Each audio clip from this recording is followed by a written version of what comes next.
Oke, selamat siang semuanya. Karena udah pukul 10 lebih 2 menit, kita langsung mulai saja untuk tutorial pada hari ini ya. Untuk absensinya seperti biasa, bisa kirimkan nama dan NIM-nya ke kolom chat dari Zoom-nya. Tinggal kalian ketik aja di kolom chat Zoom. Oke, sekarang kita mulai untuk tutorial pada hari ini. Jadi untuk hari ini kita akan melanjutkan pembahasan dari yang minggu lalu. Artinya apa? Kemarin kita terakhir membahas tentang bab 0. Sekarang kita akan masuk ke bab 1. Di sini kita akan membahas tutorial bab 1. Nah, seperti biasa di sini kita akan mulai dari nomor-nomor awal terlebih dahulu. Nah, untuk yang nomor 2, ini saya lewatin dulu. Karena apa? Di sini tinggal pakai kalkulator saja ya di situ. Karena perintah dari soalnya disuruh gunakan alat bantu hitung. Artinya tinggal kalian hitung aja pakai kalkulator dengan memasukkan X-nya itu adalah min 0,1, min 0,01, dan seterusnya. Nanti hasilnya ditulis di lembar jawaban yang fx-nya di situ. Jadi saya lewat saja karena itu hanya butuh kalkulator. Nah, sekarang kita mulai dari yang nomor 3. Untuk nomor 3, di sini kita diketahui ada sebuah grafik suatu fungsi f. Nah, kemudian kita disuruh menghitung limit-limit dari fungsi yang ada di soal tersebut. Ada A, B, C, D di situ. Nah, untuk menghitung limitnya bagaimana? Kita ke yang nomor A dulu. Disuruh menghitung limit X menuju 1 di sini. Nah, untuk limit X menuju 1-nya bagaimana? Kita lihat nih. X sama dengan 1 kan ada di sini. Kalau kita disuruh mengecek limit menuju suatu nilai, kalau bisa kita cek dulu limit kiri sama limit kanannya. Seperti yang nomor A ini. Kita cek di situ limit X menuju 1 dari kiri, dari fx tersebut, serta limit X menuju 1 dari kanan, dari fx tersebut. Karena apa? Di sini rawan, kadang ada limitnya, kadang nggak ada. Kalau nilainya nanti sama, berarti dia menjadi nilai limit tersebut. Tapi kalau nilainya berbeda, maka limit menuju satunya nanti tidak ada. Nah, kalau limit X menuju 1 dari kiri, berarti kita lihatnya di sini itu garis yang di sebelah kirinya 1. Nah, kita lihat di situ ketika menuju X sama dengan 1, dia mempunyai nilai 2 di sini. Jadi nilai limit itu lihatnya sumbu Y-nya. Nah, kalau dari kanan berarti mengikuti grafik yang sebelah kanannya. Nah, ternyata sama nih, sama-sama menuju 2 di situ. Ya udah, karena sama-sama menuju 2, berarti untuk yang soal nomor 3A, jawabannya adalah 2 si limit X menuju satunya. Nah, sekarang kita masuk ke nomor B-nya. Kalau nomor B-nya ditanyanya itu adalah limit X menuju 2 dari kanan saja, karena 2 plus di sini. Ya udah, X sama dengan 2, dia ada di sini. Berarti kalau misalkan kita mau mencari limit X menuju 2 dari kanan, berarti kita lihatnya grafik sebelah kanannya garis putus-putus yang saya buat tadi. Nah, dia mengikuti garis yang melengkung ini. Ketika dia menuju si garis putus-putusnya, nilai limitnya dia akan menuju 0. Karena tadi nilai limit itu lihatnya dari sumbu Y-nya. Ketika dia X-nya 2 kan di situ Y-nya 0. Nah, sekarang kalau yang C, dia menuju 2 aja nih, nggak ada keterangan kiri atau kanan. Berarti sama seperti yang A tadi, kita harus cek limit kiri sama limit kanannya. Limit kanannya udah kita hitung dari yang soal B, limit kirinya belum nih.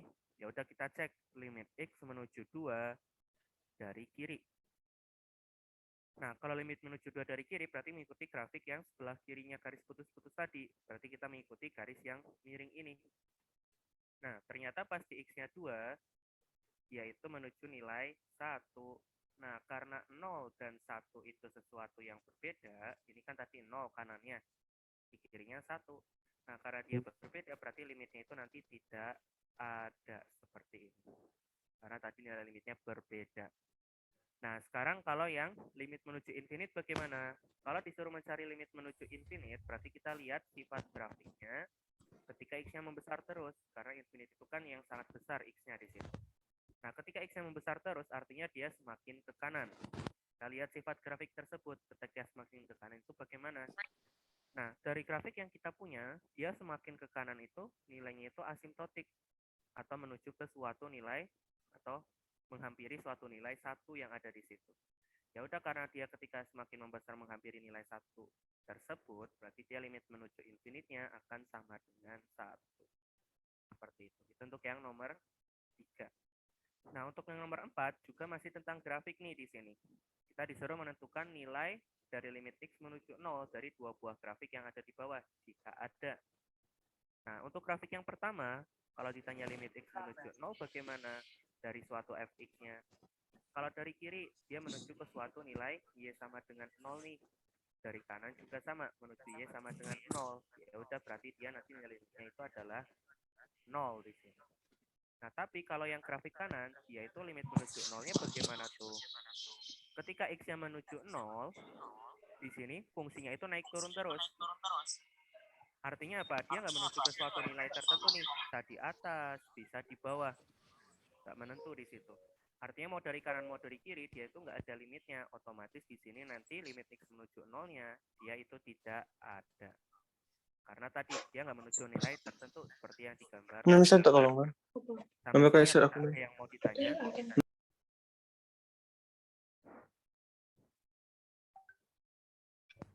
Kak, saya mau nanya yang nomor Boleh. 3. Kenapa? Itu yang titik yang di X sama dengan 1 ada titiknya Y-nya 3 itu Y sama dengan 3-nya maksudnya apa ya? Nah, ini berarti nilai eksaknya. Berarti kalau ditanya F1, ya sama dengan 3. Kalau ada bulatan penuh, itu sebenarnya nilai eksak, bukan nilai limit. Nilai eksaknya. Tapi kalau limit X menuju 1-nya itu bukan 3 ini. Itu nilai eksak, bukan nilai limit. Seperti itu. Oh, makasih, Kak. Ada yang mau bertanya lagi?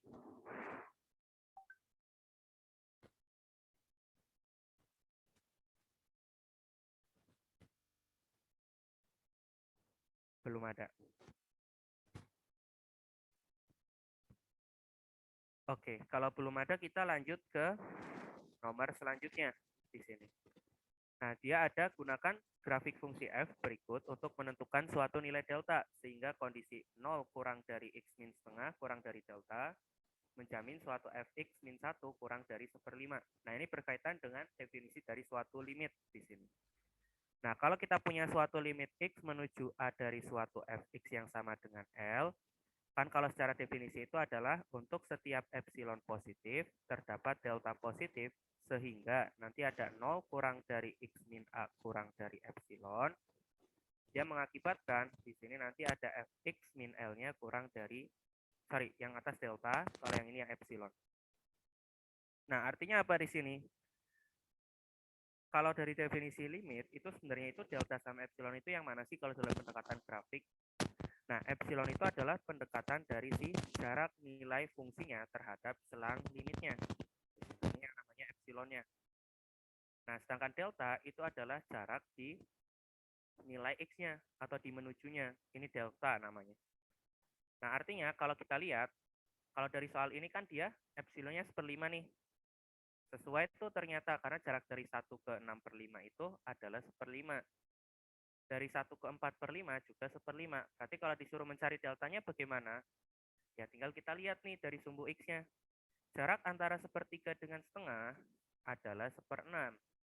Sedangkan jarak setengah ke 3/4 itu adalah 1/4. Nah, ternyata nilai deltanya ada dua buah macam nih. Kalau disuruh mencari deltanya bagaimana dong? Untuk mencari delta, kalau misal ada dua buah macam seperti itu, kita selalu cari yang paling minimum. Jadi kita cari yang lebih minimum antara 1/6 dengan 1/4 tersebut. Nah, antara 1/6 dengan 1/4 yang lebih kecil itu yang mana sih? Kan 1/6 ya. Ya udah, berarti jawaban untuk yang soal nomor 5 itu 1/6 yang ada di sini. Kenapa kita pilih yang minimum sih? Biar dia tetap menjamin. Karena kalau kita pilih yang minimum, tadi kalau yang 1/6 artinya ke kirinya dia 1/6, ke kanannya juga 1/6. Kalau ke kanannya 1/6 kan masih ada di dalam selang antara 1/3 dengan 3/4 kan ya. Tapi kalau kita pilih yang maksimum, yang misalkan 1/4, nanti ke kanannya 3/4. Tapi kalau ke kirinya, kalau dikurangi 1/4, nanti jadinya 1/4. Nah, udah ada yang di luar selang nih. Makanya kita nggak pilih yang maksimum, tapi milihnya yang minimum, biar dia tetap terjamin ada di dalam daerahnya. Seperti itu. Sampai sini apakah ada yang mau ditanya?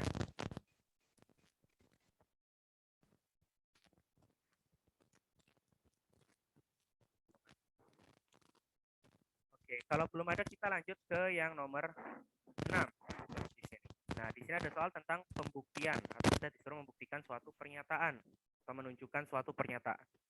Nah, di sini ada soal A, B, C di sini. Untuk cara menunjukkannya nanti pola-pola awalnya masih sama. Nah, di sini untuk membuktikan suatu pernyataan seperti ini, kita bisa memanfaatkan pernyataan yang di P-nya untuk membuktikan suatu pernyataan di Q di sini itu benar. Nah, cara memanfaatkannya bagaimana sih? Kita mulai dari nomor 6A di sini. Dia ada soalnya berupa 0 kurang dari X min 4 kurang dari 0,033. Dia pengen mengakibatkan ada 3X min 12-nya kurang dari 0,1. Nah, sebelum kita memanfaatkan pernyataan P-nya, kita mulai pembuktiannya itu dari si 3X min 12-nya. Nah, tapi yang 0,1-nya jangan ikut. Ini yang mau kita tunjukkan nanti muncul di akhir. Jangan langsung dipakai keseluruhan, karena kalau pakai keseluruhan justru nggak boleh. Karena kita mau membuktikan jika P maka Q, bukan jika Q maka P. Nah, kita mulainya dari si 3X min 12. Kita manfaatkan pernyataan di P-nya untuk membuktikan kalau di akhir itu nanti akan muncul kurang dari 0,1. Nah, karena kita mau memanfaatkan pernyataan P-nya, berarti kita harus memunculkan si X min 4-nya nih. Dari yang kita punya ini kan dia 3-nya bisa dikeluarin. Kita akan punya seperti ini, di mana perkalian dari dua buah fungsi di dalam mutlak itu bisa dipecah. Jadi perkalian dari dua buah nilai mutlak. Nah, mutlak 3 sendiri kan nilainya ya 3, X min 4 mutlaknya tetap. Nah, dari pernyataan P-nya diketahui mutlak X min 4-nya itu kurang dari 0,033. Berarti kita bisa masukin tuh si X min 4 mutlaknya dikali dengan 0,033, tapi tandanya kurang dari. Nah, dari sini kan kalau kita hitung 3 kali 0,033 kan hasilnya 0,099 tuh. Nah, ini kan dia kurang dari 0,1. Nah, ternyata dia yang mau kita buktikan udah muncul nih di akhir. Berarti dia sudah terbukti. Seperti itu. Jadi di sini nanti yang 0,1-nya kita munculkan di akhir seperti ini. Nah, ini jadi cara pembuktiannya. Nah, kalau yang B di sini agak lebih susah dikit nih. Karena apa? Di sini ada soalnya ada 0 kurang dari X min 9 kurang dari 0,3 disuruh dibuktikan bahwa akar X min 3-nya kurang dari 3. Kurang dari 0,1. Nah, ada soal seperti ini. Ya sama kayak tadi, kita mulainya dari si akar X min 3-nya. Kita akan buktikan si 0,1-nya nanti muncul di akhir. Nah, cuman ketika kita mau memanfaatkan pernyataan P-nya, di sini adanya mutlak X min 9 nih. Kalau tadi kan enak dikeluarin 3-nya, udah muncul X min 4. Kalau sekarang bagaimana untuk memunculkan X min 9-nya?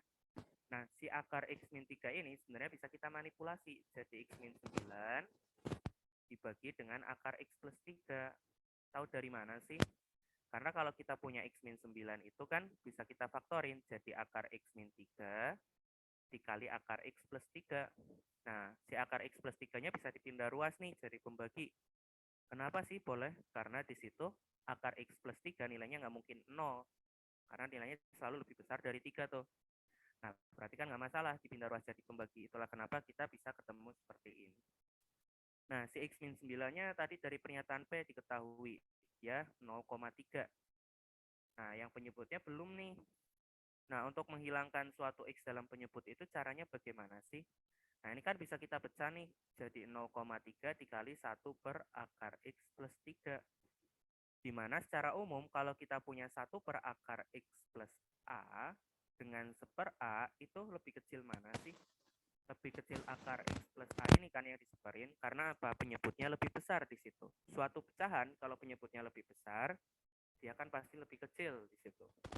Artinya apa? Kita bisa pakai sifat ini nih untuk menghilangkan si akar X-nya. Berarti dia akan kurang dari 0,3 dikali dengan 1/3 karena di sini A-nya itu si 3-nya. Nah, ini kecoret, ternyata hasilnya 0,1 sesuai dengan yang mau dibuktikan. Berarti ini udah terbukti. Itu untuk yang B. Nah, kalau yang C bagaimana? Kalau yang C ada 0 kurang dari di sini ada X min 4 kurang dari 0,001, 0,01. Dia pengen dibuktikan bahwa ada X kuadrat min 16-nya kurang dari 0,1. Ya udah sama kayak tadi lagi, sekarang kita mulainya dari X kuadrat min 16. Ini bisa difaktorin jadi X min 4 dan X plus 4. Nah, X min 4-nya bisa kita manfaatkan nih pernyataan P-nya. Dia kurang dari 0,01. Nah, masalahnya ada X plus 4 di sini. Nah, untuk X plus 4-nya bagaimana? Untuk X plus 4-nya, kita kan belum bisa pakai pernyataan P nih, karena kalau yang di P X min 4. Nah, caranya di sini nanti kita akan menggunakan yang namanya ketaksamaan segitiga. Nah, ketaksamaan segitiga berbunyi ada A plus B mutlak selalu kurang dari sama dengan mutlak A tambah mutlak B. Nah, artinya kita otak-atik nih si X plus 4 tadi biar kita bisa rubah jadi X min 4. Karena kita pengen memanfaatkan pernyataan P-nya lagi biar X-nya hilang. Nah, caranya bagaimana? X plus 4-nya saya rubah jadi X min 4 ditambah 8. Nah, ini saya pakai ketaksamaan segitiga, anggap aja ini A-nya, ini B-nya. Berarti jadinya kurang dari sama dengan mutlak X min 4 ditambah mutlak 8. Di mana mutlak X min 4 tadi diketahui 0,01. Kalau mutlak 8 hasilnya ya 8.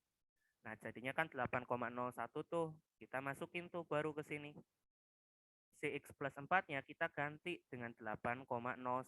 Nah, kalau kita hitung hasilnya nanti di situ ada 0,0801. Itu kan masih kurang dari 0,1 ya, berarti dia udah terbukti karena sesuai dengan yang mau dibuktikan di ruas kanannya. Seperti itu. Sampai sini apakah ada yang mau ditanya? Kak, saya izin bertanya, Kak. Boleh? Jadi ini maksudnya itu kita tuh untuk menguji kebenarannya ini, kita kan akhirnya kan dapat 0,0801, asalkan itu membuktikan bahwa dia kurang dari 0,1, itu kita udah bisa dikatakan valid pembuktiannya. Iya, betul. Kecuali di situ kamu dapatnya 0,9 misalkan. Kalau 0,9 kan lebih dari 0,1, ya udah berarti pembuktiannya masih salah di situ. Mau nggak mau harus pakai cara pembuktian yang lain. Jadi selama masih kurang dari 0,1 masih bisa dianggap benar karena di situ diminta soalnya kan kurang dari 0,1 gitu. Tapi kalau lebih dari baru dia akan salah. Seperti itu. Ada yang mau ditanya lagi? Terima kasih, Kak. Sama-sama. Belum ada. Oke, saya tinggal bentar dulu ya. Mau ambil minum dulu.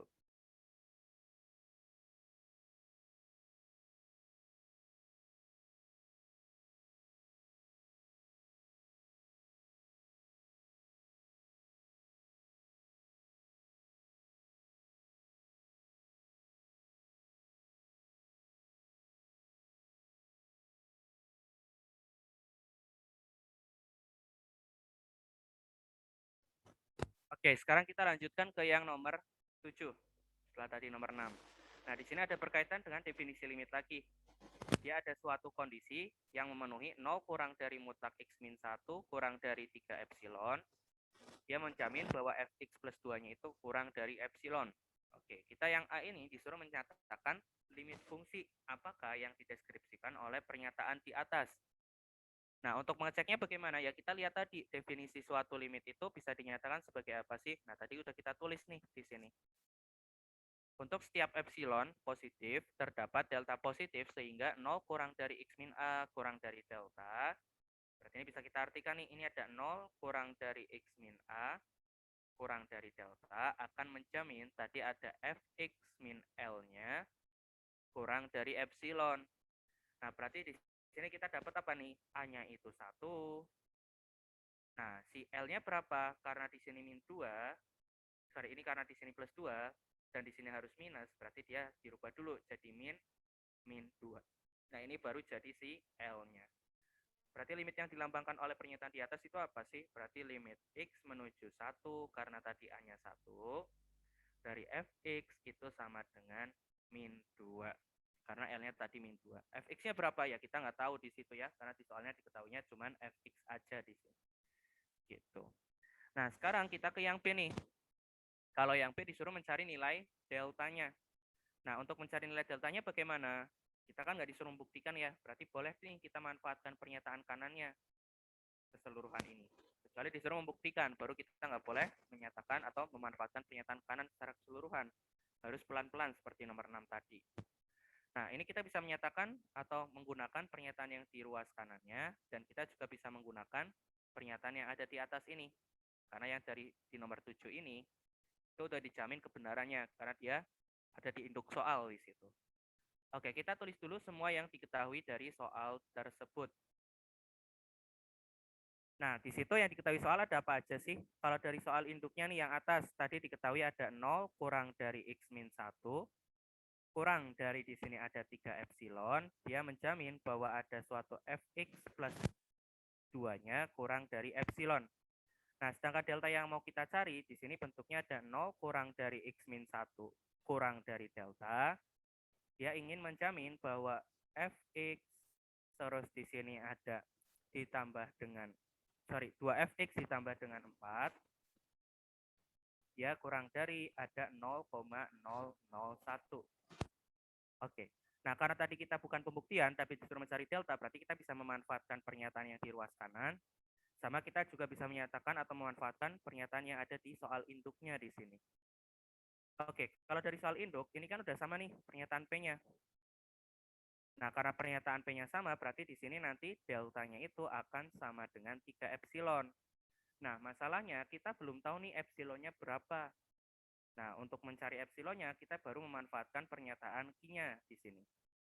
Nah, dari pernyataan Q-nya, di situ dari soal yang kita punya ada 2fx plus 4 di soal tersebut. Nah, di mana di sini 2-nya bisa kita keluarkan, ada fx plus 2. Nah, tadi kalau ada mutlak, di dalamnya ada perkalian dua buah fungsi, bisa kita pecah. Jadi mutlak 2 dikali mutlak fx plus 2. Nah, mutlak 2 kan hasilnya 2. Kalau mutlak fx plus 2-nya bagaimana? Kita manfaatkan pernyataan yang diinduk tadi. Ini bentuknya epsilon, berarti jadinya 2 epsilon. Sedangkan di soal ini pengennya dia sama dengan atau kurang dari si 0,001. Ya udah, berarti di sini nanti epsilonnya akan ketemu 0,001 dibagi 2 atau hasilnya 0,0005. Nah, udah ketemu nih epsilonnya, baru kita masukin ke deltanya. Berarti deltanya nanti di sini ada 3 dikali 0,0005 atau hasil akhirnya berarti 0,0015. Nah, ini jadi jawaban deltanya. Jadi kita memanfaatkan pernyataan yang di soal induk sama yang di ruas kanan atau pernyataan Q-nya. Dia nggak masalah di sini. Karena apa? Karena dia nggak disuruh membuktikan, cuma disuruh mencari deltanya saja. Nah, sekarang kalau yang C-nya. Ini sama, ada 0 kurang dari X min 1 kurang dari delta. Ini masih sama, berarti deltanya akan sama-sama saja, 3 epsilon. Nah, yang berbeda itu di sini nanti epsilonnya. Karena apa? Di ruas Q-nya, dia berbunyi ada fx ditambah dengan 2x di sini. Dia pengen kurang dari 0,001. Nah, sekarang kita mulainya dari fx ditambah dengan 2x di sini. Nah, masalahnya kalau kita pengen memanfaatkan pernyataan induk tadi, dia bentuknya harus fx plus 2 aja nih. Bukan fx ditambah 2x. Berarti nggak bisa kayak tadi dong. Kalau tadi enak, 2-nya dikeluarin udah muncul fx plus 2. Nah, terus caranya bagaimana? Caranya kita manipulasi dulu persamaan yang ada di dalam mutlaknya. Nah, ini saya tambahin dengan 2, tapi saya kurangin dengan 2. Kan nggak masalah. Karena apa? Kita nggak merubah fungsi nih. Karena 2 kurang 2 itu sebenarnya habis. Nah, dari sini saya akan pakai ketaksamaan segitiga.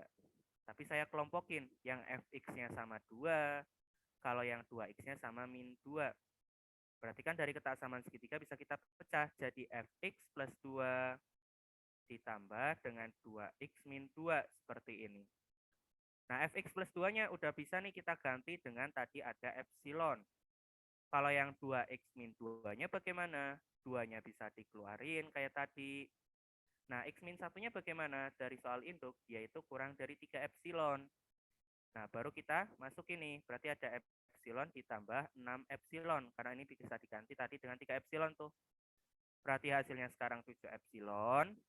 Nah, ternyata sama nih, dia sama dengannya ada 0,001. Berarti epsilonnya nanti 0,001 per 7.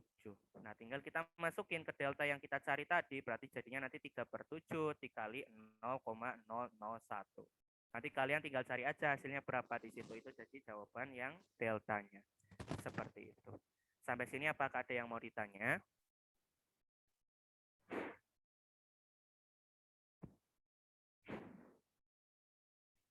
Belum ada.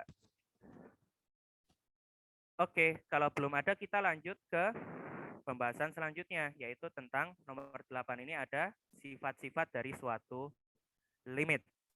Nah, kita disuruh menghitung masing-masing limit yang ada di A, B, C, serta D di sini. Nah, dari sifat-sifat limit yang ada di kelas yang udah dipelajari, yang untuk A ini kita bisa pakai sifat apa aja sih? Nah, untuk yang A ini, pertama kita bisa pakai sifat penjumlahan, di mana penjumlahan dari dua buah limit bisa kita pecah. Jadi limit X menuju 0 dari 2fx-nya kita hitung sendiri, baru ditambah dengan limit X menuju 0 dari si Gx-nya.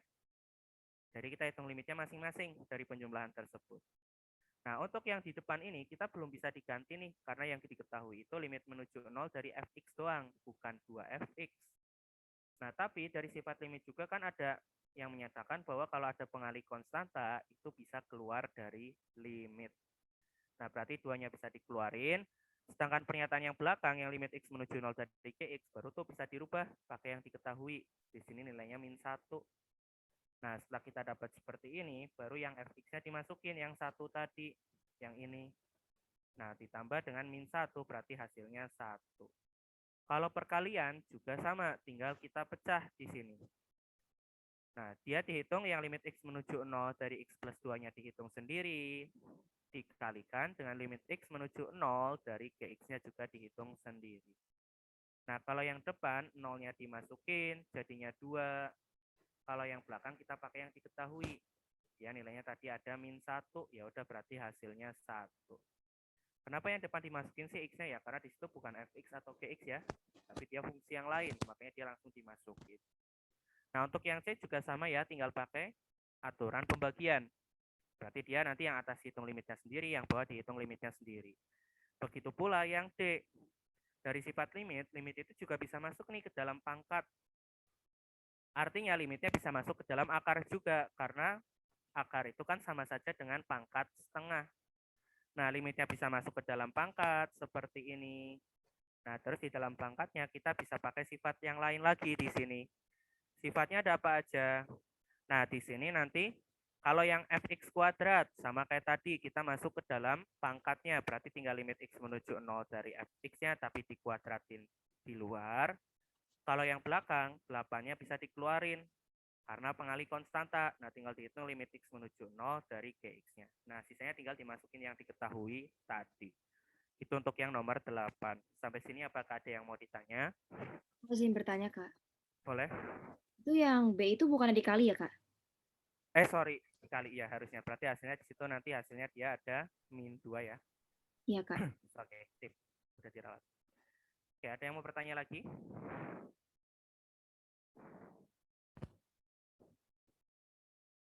Belum ada. Oke, sekarang kita ke yang nomor 9. Di sini ada soal beberapa fungsi yang harus dilimitkan.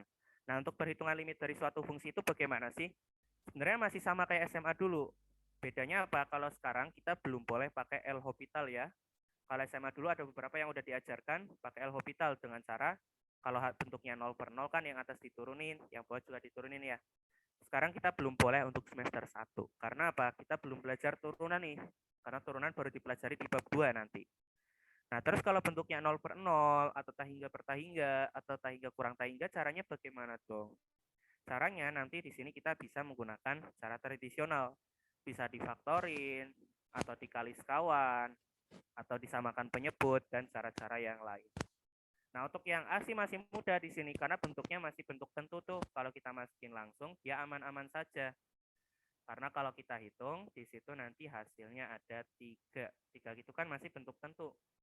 Begitu pula kalau yang B, ini kalau dimasukin langsung, dia juga masih bentuk tentu nih, karena akar 9, jadinya 3. Nah, yang masalah di yang C, dia bentuknya 0 per 0. 0 per 0 itu kan bentuk tak tentu.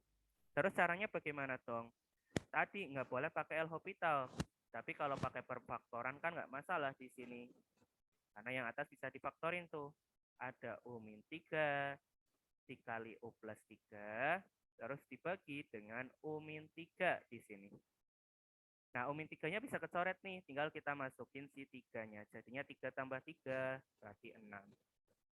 Nah, begitu pula untuk yang D. Di sini kalau kita masukin langsung, hasilnya infinite kurang infinite. Ini juga termasuk bentuk tak tentu, sama kayak 0 per 0. Nah, terus caranya bagaimana dong? Nah, untuk soal nomor D ini kita bisa disamakan penyebutnya di situ. Nah, artinya di situ nanti tinggal kita samakan penyebut nih, terserah mau samain penyebutnya kemana di situ. Nah, di sini dia ada soalnya. Kita bahas di sini aja biar lebih lega. Dia ada soalnya berupa limit X menuju 0 dari suatu seperti. Terus di situ dikurangi 1 per T dikali T plus 1 kuadrat. Ya udah kalau kita samain penyebut, misal saya samain penyebutnya, sorry ini harusnya T bukan X. Oke, nah di sini dia kalau kita samakan penyebut, dia jadinya apa sih? Dia jadinya nanti misalkan nih kita buat ke T dikali T plus 1 kuadrat. Berarti yang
sorry tadi koneksi saya ada masalah.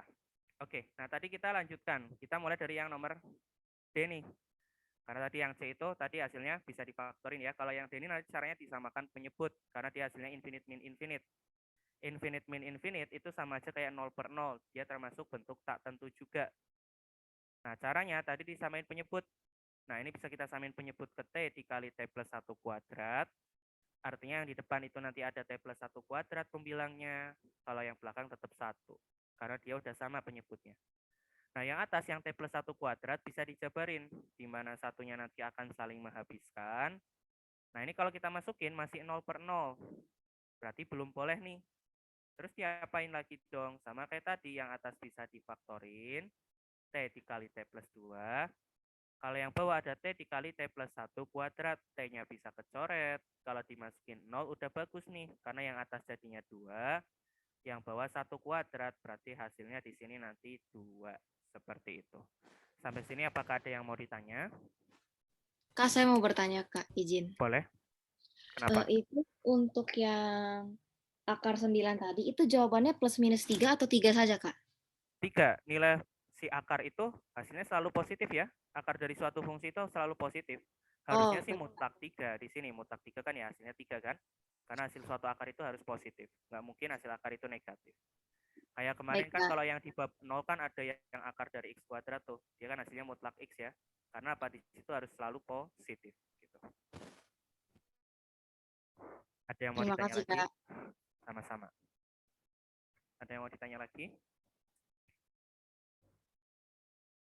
Belum ada. Oke, sekarang kita ke yang nomor 10. Di sini disuruh menjelaskan mengapa limit-limit berikut tidak ada. Nah, kemungkinan kalau limitnya nggak ada itu berarti limit kiri sama limit kanannya berbeda nih. Kita cek kalau yang nomor A.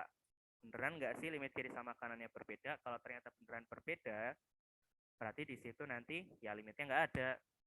Nah, sekarang kalau yang nomor 10A, tadi salah nulis, ini harusnya 9D.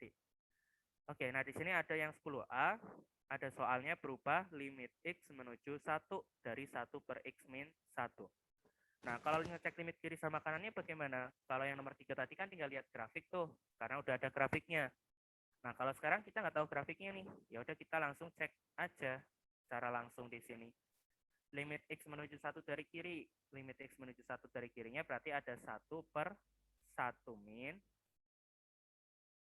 dikurangi dengan 1. Karena apa? X-nya di situ kita masukin si 1 min-nya. Nah, hasilnya apa sih? 1 min kurang 1 itu hasilnya 0. Nah, cuman 0 itu agak berbahaya nih. Karena limit itu balik lagi tadi. Limit itu pendekatan. Dia nggak pasti 0-nya di sini. Pendekatan itu kan bisa dari kiri, bisa dari kanan. Kalau dari kanan dia nanti nolnya berarti nilainya positif. Kalau dari kiri, berarti nolnya kan nilai negatif. Karena apa? Di sebelah kanannya 0 itu sumbu positif. Di sebelah kirinya itu sumbu negatif. Makanya kalau ada angka 0 itu agak rawan. Karena di sini nilainya limit, bukan pasti 0. Nah, kita harus cek dulu nih, ini nolnya 0 plus atau 0 min sih. Nah, untuk mengetahui 0 plus atau 0 min, kita ilustrasikan aja. Kalau satu dari kiri itu kan berarti mendekati 1, tapi di sebelah kirinya ya.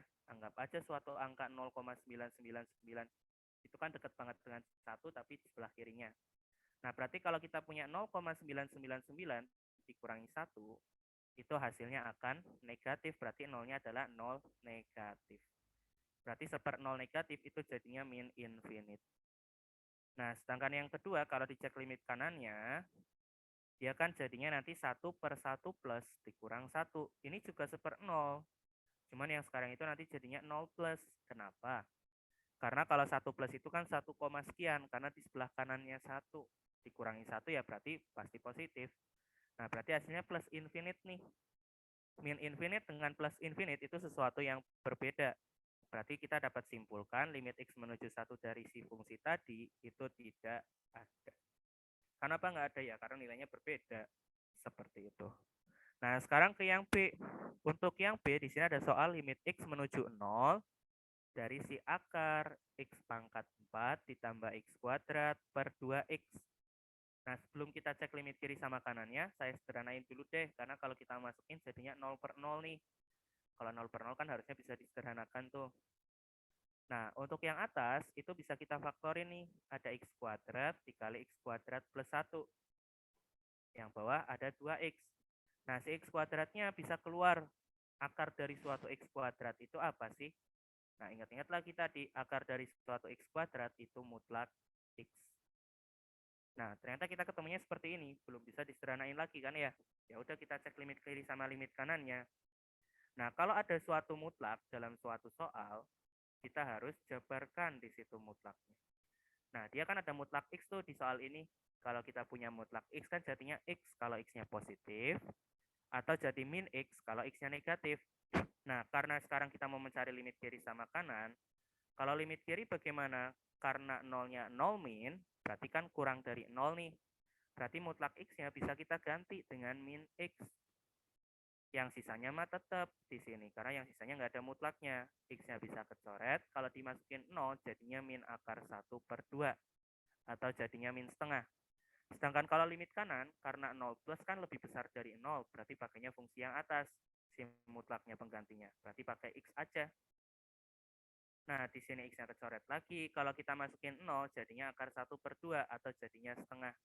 Nah, sama kayak tadi nih, ini sesuatu yang berbeda. Berarti dapat kita simpulkan, limit x menuju 0 dari si soal tadi yang x pangkat 4 ditambah x kuadrat per 2x-nya, itu tidak ada. Nah, itu cara menunjukkan bahwa dia nggak punya limit. Nah, sekarang kalau yang C bagaimana? Kalau yang C, di sini itu ada soalnya berupa limit x menuju 2 dari x kuadrat dikurangi dengan x dikurangi 2 dibagi dengan mutlak x min 2. Nah, sama kayak tadi ada tanda mutlaknya nih dalam soalnya. Ya udah kita coba jabarin dulu si tanda mutlak tersebut. Mutlak x min 2 dia akan menjadi x min 2 kalau x-nya lebih besar sama dengan 2 atau minus dari x min 2 kalau x-nya kurang dari 2. Berarti kalau kita cek limit kiri, bagaimana tuh caranya? Yang atas bisa difaktorin tuh, ada x min 2 sama x plus 1. Kalau yang bawah karena dari kiri, berarti mutlaknya pakai yang bawah. Karena 2 dari kiri itu kurang dari 2. Berarti pakainya nanti ada minus dari x min 2. Ini bisa kita coret. Nah, kalau dimasukin 2, jadinya nanti di situ ada 3/-1, berarti jadinya min 3. Nah, kalau limit kanannya bagaimana? Kalau limit kanannya berarti di situ nanti ada x min 2 dikali dengan x plus 1 per, di sini nanti x min 2, karena dari kanan berarti pakainya yang atas, karena 2 dari kanan itu kan berarti lebih besar dari 2. Ini kecoret. Kalau dimasukin 2 jadinya 3/1, ya udah hasilnya 3. Artinya apa? Karena di sini berbeda, dapat kita simpulkan bahwa nilai limit yang kita punya di soal tadi itu tidak ada. Seperti itu. Nah, sekarang kalau yang D sekarang mengandungnya bukan mutlak, tapi mengandungnya suatu fungsi floor. Seperti ini. Nah, kalau mengandung fungsi floor bagaimana? Nah, kita nanti akan memanfaatkan yang bab 0 kemarin. Kita harus lihat dulu grafik yang diflorin di situ. Karena yang diflorin di sini itu ada X doang, ya udah kita lihatnya grafik floor X nih. Grafik floor X dari yang bab 0, gambarnya bagaimana sih? Seperti fungsi tangga ya. Ini ada dari 0 sampai 1 nilainya 0, terus 1 sampai 2 nilainya 1, dan seterusnya. Ini saya tinjau yang di sini aja, karena menuju 1 di sini. Nah, artinya kalau dia menuju 1 dari kiri, berarti yang floor X-nya kita ganti dengan apa sih? 1 kan ada di sini ya, berarti kalau dari kiri kan pakainya grafik yang sebelah kirinya tuh. Dia kan nilainya 0 terus, berarti floor X-nya kita ganti dengan 0. Sisanya mah tetap. Nah, baru tuh dimasukin limitnya, berarti jadinya 1 per 1 tambah 1, atau jadinya setengah. Nah, sekarang kalau dari kanan, berarti yang floor-nya kita ambil grafik sebelah kanannya. Itu kan menuju nilai 1 tuh, berarti dia digantinya dengan 1. Kalau yang lainnya tetap kayak tadi. Nah, berarti yang atas 1 tambah 1, yang bawah 1 tambah 1, berarti jadinya 2 per 2 atau 1. Nah, ini kan suatu nilai yang berbeda, berarti karena dia berbeda, berarti si floor X plus 1 dibagi X plus 1-nya itu tidak ada limitnya. Sampai sini apakah ada yang mau ditanya untuk yang nomor 10? Maaf Kak, Kenapa? itu ngelihat floor yang dari kirinya ke 0 dari mana ya itu Kak? Kan nilai fungsinya 0 terus tuh kalau yang sebelah kirinya 1. Kan nilai limit itu selalu dilihatnya sumbu Y-nya kan? Ini kan dia nilai fungsinya 0 terus, dan ini nilainya Y sama dengan 0 kan? Yang Oh iya, ya, makasih Pak. sama-sama. Ada yang mau ditanya lagi?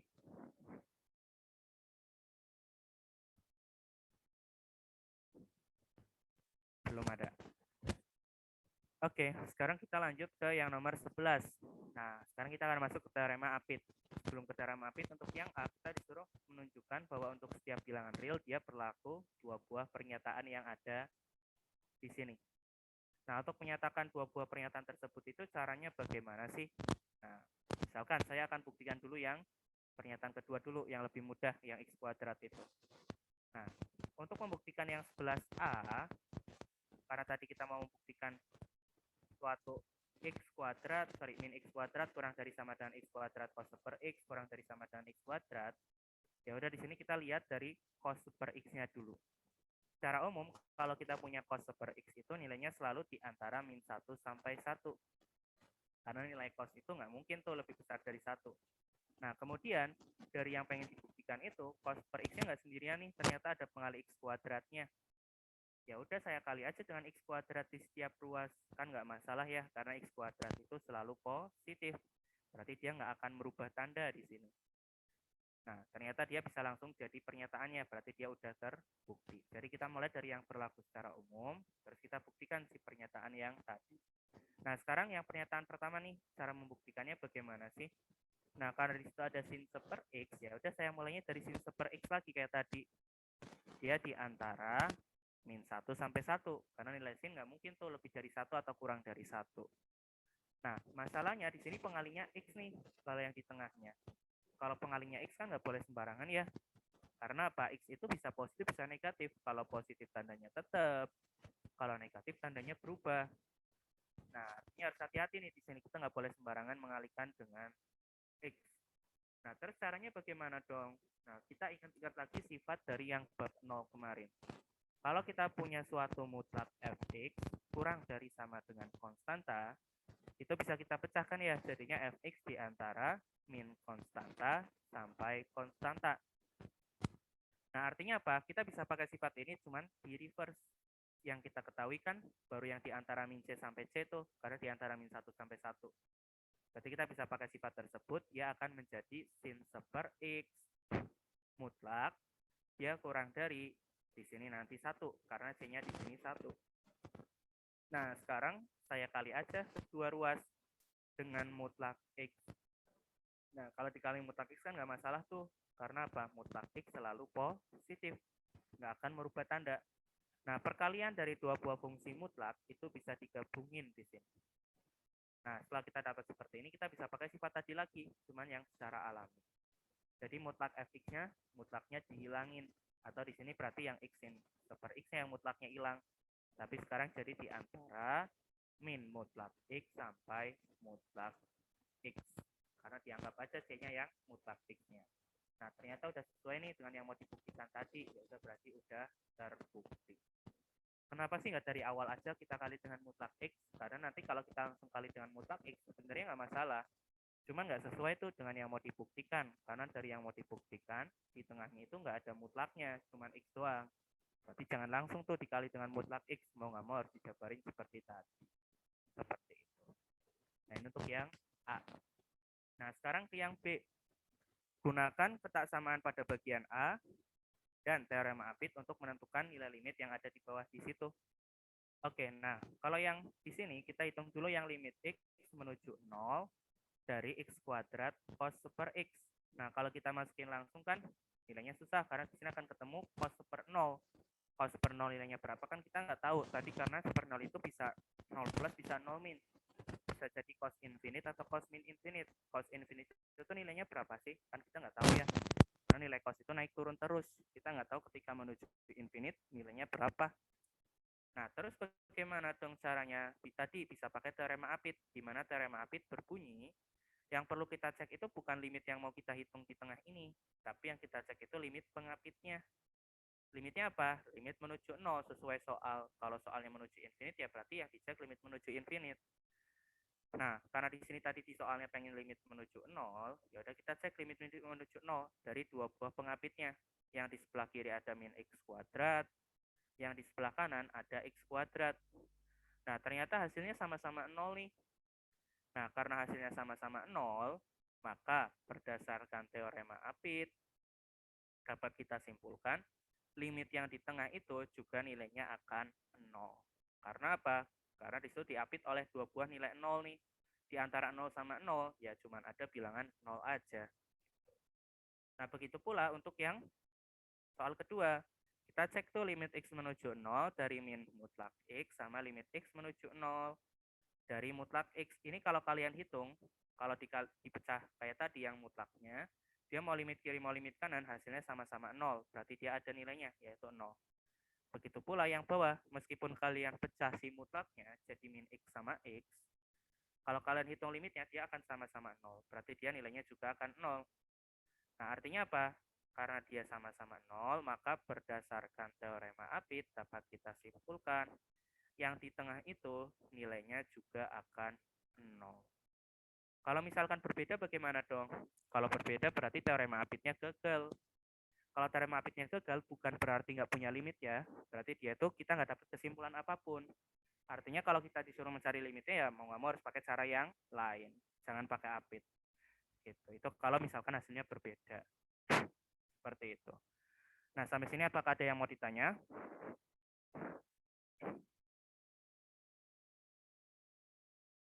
Belum ada. Oke, nah sekarang kita akan lanjut ke limit trigonometri. Di sini ada di nomor 12 untuk limit trigonometri.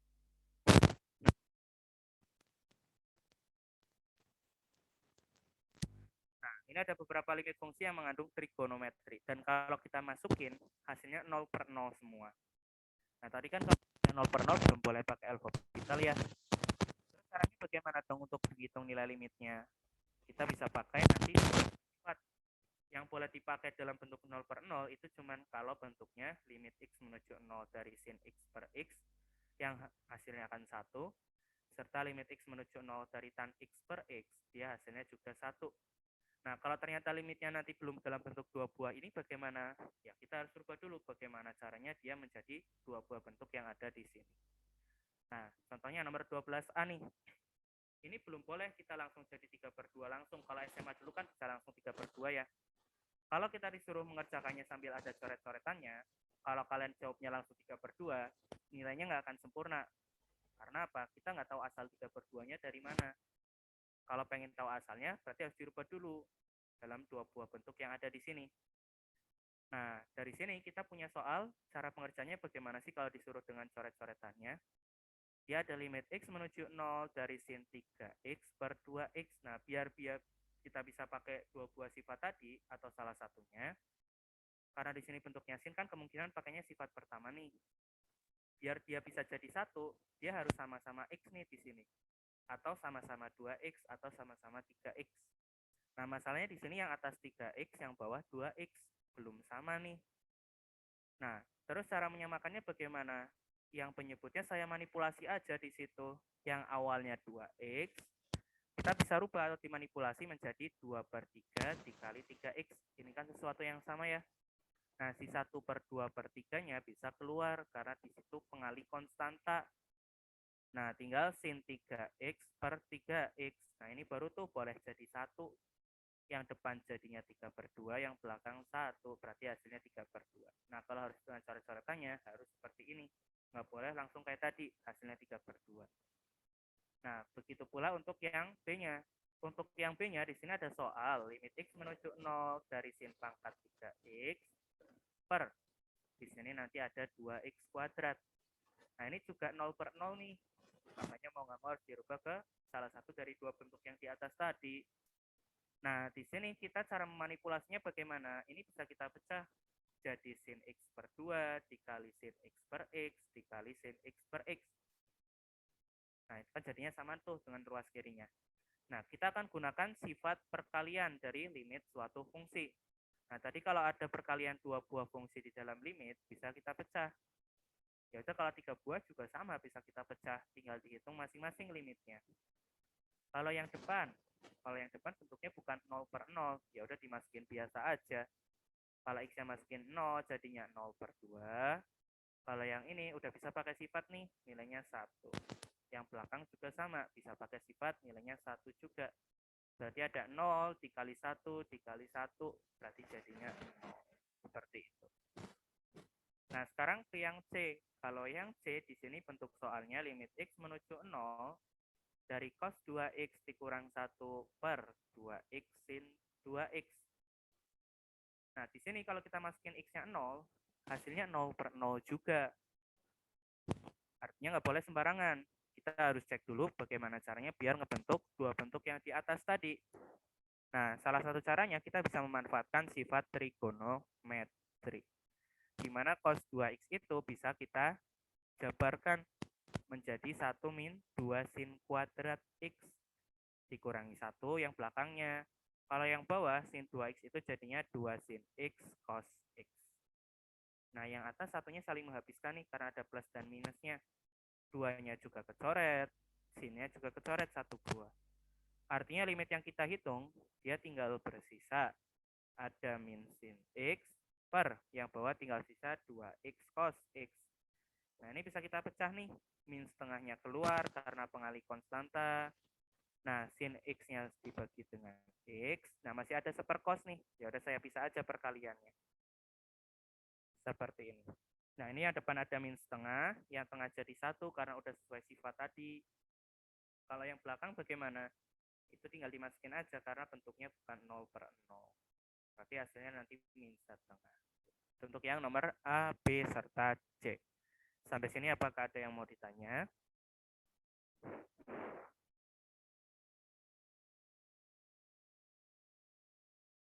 Belum ada. Oke, sekarang kita ke yang D. Nah, untuk yang D di sini itu ada berupa limit theta menuju pi per 4. Nah, sekarang menujunya bukan 0 nih, tapi pi per 4. Dari soalnya itu adalah tan dari 4 theta dikurangi pi dibagi dengan sin dari theta dikurangi pi per 4. Nah, ini kalau kita masukin hasilnya 0/0, tapi menujunya bukan 0 nih. Padahal tadi kalau kita mau pakai sifat yang kita punya, dia menujunya 0 semua di sini. Nah, terus caranya bagaimana dong untuk menghitung limitnya? Ya, kita rubah dulu biar menujunya itu menuju 0 dengan cara pakai permisalan. Nah, misalin aja suatu variabel lain. Misal saya namain variabelnya X yang sama dengan theta min pi per 4. Kenapa saya pakai permisalan ini? Karena kalau kita punya tetanya menuju pi per 4, artinya X-nya menuju apa tuh? Kalau kita masukin ke permisalan kita, jadinya menuju 0 kan? Nah, sesuai dengan target kita. Kita tadi pengennya menuju 0. Nah, karena di sini menujunya diganti dengan X, otomatis fungsinya juga harus diganti dengan X nih, nggak boleh dalam cetak tetap seperti ini. Nah, untuk merubah ke dalam X-nya bagaimana? Ya, kita manfaatkan permisalannya. Kalau yang atas, ini sebenarnya di dalam tan itu bisa kita keluarkan 4-nya. Jadinya theta min pi per 4 di situ. Nah, ini kan tadi jadi X nih. Berarti yang atas sama saja dengan tan 4X. Kalau yang bawah jadinya sin X. Karena dia theta min pi per 4-nya itu adalah X permisalan kita tadi.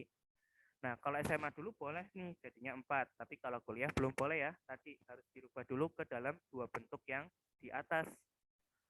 Nah, cara manipulasinya bagaimana biar dia membentuk dua bentuk yang di atas tadi? Nah, salah satu caranya bisa kita bagi dengan 4X, baik yang atas ataupun yang bawah. Ini kan secara umum pada dasarnya 4X-nya bisa kecoret ya, artinya kita nggak merubah nilai fungsinya. Nah, setelah seperti ini, baru kita pakai sifat pembagian dari dua buah fungsi yang dilimitkan.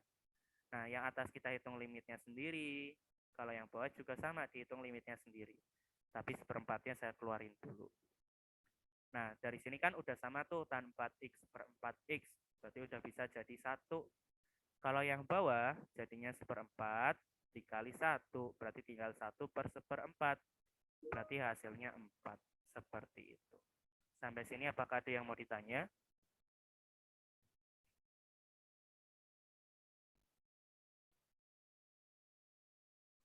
Belum ada.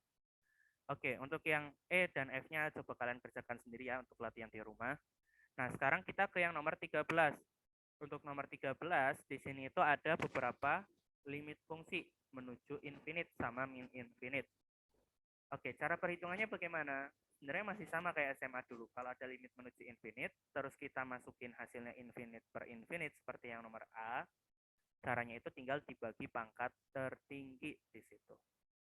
Nah, kita coba kerjakan di sini untuk yang nomor 13A. Nah, di sini ada limit X menuju infinite. Dari di situ ada 2X plus 1 dibagi dengan 3X plus 5. Ya udah, karena tadi kita masukin jadinya infinite per infinite, bagi aja dengan pangkat tertinggi. Pangkat tertingginya berapa tuh? Ada X pangkat 1 di sini. Ya udah, kita bagi aja dengan X pangkat 1 semua.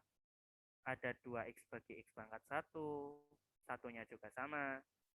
Yang bawah juga sama, dibagi dengan X pangkat 1. Artinya bisa disederhana ini. Yang atas jadi 2 ditambah per X, kalau yang bawah jadinya 3 ditambah 5 per X. Kalau dimasukin infinite, seper infinite itu 0, berarti jadi 2 tambah 0. 5 per infinite juga 0, berarti 3 tambah 0, berarti jadinya 2 per 3. Nah, yang perlu hati-hati kalau seperti yang B, menujunya itu bukan infinite, tapi menuju min infinite. Nah, kalau menuju min infinite, meskipun kalau kita masukin hasilnya infinite per infinite, dia nggak boleh sembarangan langsung dibagi pangkat tertinggi. Kita boleh bagi pangkat tertinggi itu kalau tadi menujunya itu infinite. Ini demi kehati-hatian, meskipun nanti hasilnya akan sama, kadang ada beberapa soal yang hasilnya nanti berbeda antara menuju min infinite dan infinite. Makanya mau nggak mau kita harus pakai permisalan di sini. Biar apa? Biar limitnya berubah, bukan menuju min infinite lagi, tapi dia berubah jadi menuju infinite, agar tadi kita bisa menggunakan dibagi pangkat tertinggi. Nah, caranya bagaimana? Ya udah, kita misalin aja dulu. Suatu X yang sama dengan min T. Berarti kalau T-nya menuju min infinite, maka X-nya akan menuju infinite. Nah, tinggal kita rubah nih fungsinya. Karena permisalan kita X sama dengan min T, berarti T-nya sama dengan min X. Nah, setiap T dalam soal, kita ganti dengan min X nih. Kita akan ketemu seperti ini. Nah, di situ nanti kita akan mendapatkan yang atas jadinya X kuadrat min 5X, kalau yang bawah jadinya min X pangkat 3 ditambah 7. Nah, baru tuh kalau udah menuju infinite seperti ini, baru boleh dibagi pangkat tertinggi. Karena ini kan hasilnya infinite per infinite. Nah, baginya dengan apa? Karena pangkat tertingginya X pangkat 3, ya udah kita bagi X pangkat 3 semua. X kuadrat bagi X pangkat 3, sisa seper X. 5X dibagi X pangkat 3, jadinya tinggal 5 per X pangkat 2. Terus kalau yang bawah ini jadinya min 1, karena min X pangkat 3 bagi X pangkat 3. Kalau yang 7 berarti jadinya 7 per X pangkat 3. Berarti hasilnya apa? Yang atas ada 0 kurang 0, kalau yang bawah ada min 1 ditambah dengan 0. Berarti hasilnya 0 per min 1. Berarti hasilnya. Nanti untuk sisanya juga sama. Yang menuju min infinite dimisalin dulu. Kalau yang menujunya infinite, tinggal bagi pangkat tertinggi. Karena hasilnya infinite per infinite di sini. Sampai sini apakah ada yang mau ditanya untuk yang nomor 13?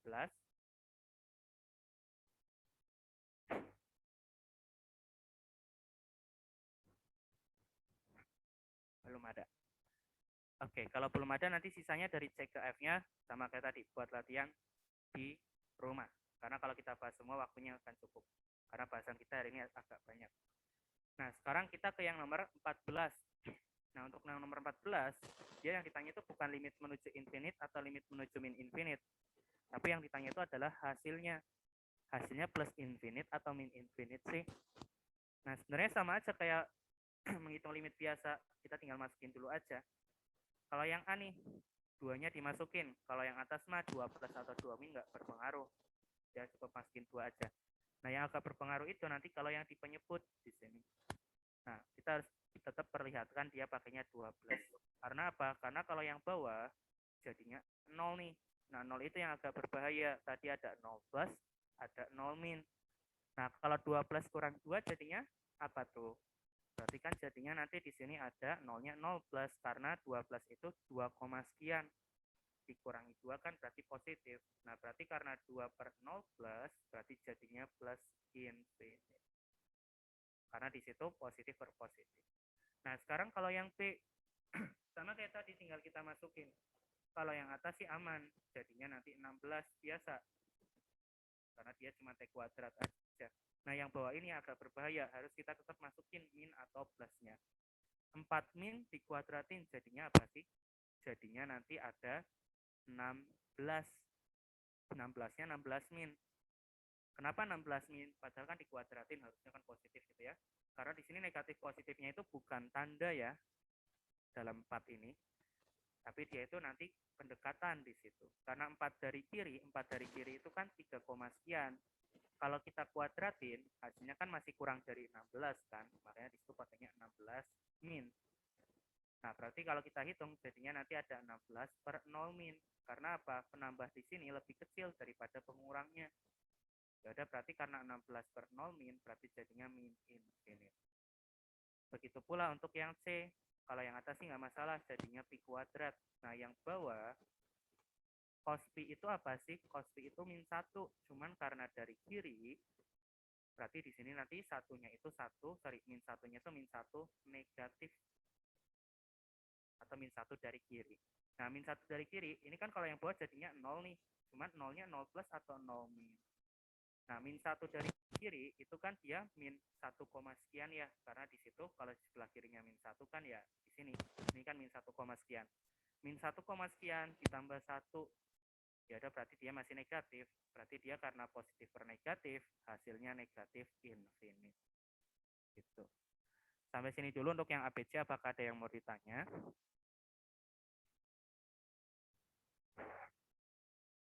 Belum ada. Oke, sekarang kalau yang D, sama kayak tadi, masukin aja dulu. Yang atas nggak ada masalah, kita langsung masukin aja si satunya. Nah, yang bawah ini agak masalah. Dia jadinya 1 plus kurang 1. Yang atas jadinya min 3, yang bawah 0. 0-nya 0 plus atau 0 min. Di sini nanti jadinya 0 plus. Nah, meskipun pembaginya 0 plus, dia jadinya nanti min infinite. Karena apa? Di atasnya negatif. Negatif per positif itu hasilnya negatif. Nah, kalau yang E, ini dia bisa disederhanain dulu nih. Selama masih bisa disederhanakan, kita sederhanakan terlebih dahulu. Berbeda dengan yang D nggak bisa disederhanain. Kalau kalian pecah difaktorin pun, dia nggak akan kecoret sama yang bawahnya. Makanya tadi langsung. Tapi kalau yang E ini, dia masih bisa disederhanakan. Karena apa? Kalau yang atas bisa kita faktorin. Jadi T min 3 sama T plus 1. Kalau yang bawah ada T min 3 dikali dengan T plus 3. Nah, T min 3-nya kecoret tuh. Nah, bisa disederhanakan berarti. Yang atas dimasukin 3, jadinya 4. Kalau yang bawah ada 13 ditambah 3, berarti hasilnya nanti ada 4 per 6. Ya, aman-aman aja, karena di sini bukan suatu per 0. Nah, sekarang kita ke yang F. Kalau yang F kita masukin 0, jadinya yang atas 1, yang bawah tan 0 min. Tan 0 min ya nilainya 0 min. Berarti jadinya nanti min infinite. Itu untuk yang nomor 14. Sampai sini apakah ada yang mau ditanya? Kak, izin bertanya. Boleh. Berarti itu untuk yang pembilangnya tuh selalu langsung disubstitusi X-nya aja, Kak? Iya, kalau pembilangnya langsung disubstitusi aja di situ. Oh ya, makasih, Kak. Karena di sini aman kan ya, nilainya 16 bukan 0. Yang agak berbahaya kan tadi 0. 0-nya 0 min atau 0 plus. Seperti itu. Kak, untuk yang Ya, C kenapa? bukannya itu nanti positif infinite, Kak. Soalnya kalau misalkan yang itu kan yang P-nya itu dari kiri kan, Kak. Kalau misalkan lihat grafik cos itu kan dari kiri berarti dia belum nyampe -1, Kak. Jadi masih lebih kecil dari -1 gitu. Jadi 1 kurang 0,999 gitu, Kak. Oh iya betul, berarti dia min satunya min 1 plus ya di sini. Karena kalau kita lihat Iya. dari grafik cos itu kan 0,99 ya, berarti nanti nolnya 0 plus di sini ya. Karena min 1 dari kanan itu nilainya min 0, sekian. Berarti benar, jadinya nanti plus infinite. Oke, sip. Makasih udah diralat. Oke, ada yang mau ditanya lagi? Oh, Kak, buat izin bertanya. Kenapa? Kalau atasnya itu nilainya negatif dan bawahnya itu mau ke arah negatif, berarti nanti hasilnya positif atau negatif, Kak? Positif berarti. Kalau misalkan di itu yang di atasnya itu min 3, terus yang di bawahnya 0 negatif, ya udah berarti jadinya plus infinite. Karena negatif per negatif itu positif gitu. Makasih, Kak. Sama-sama. Ada yang mau ditanya lagi?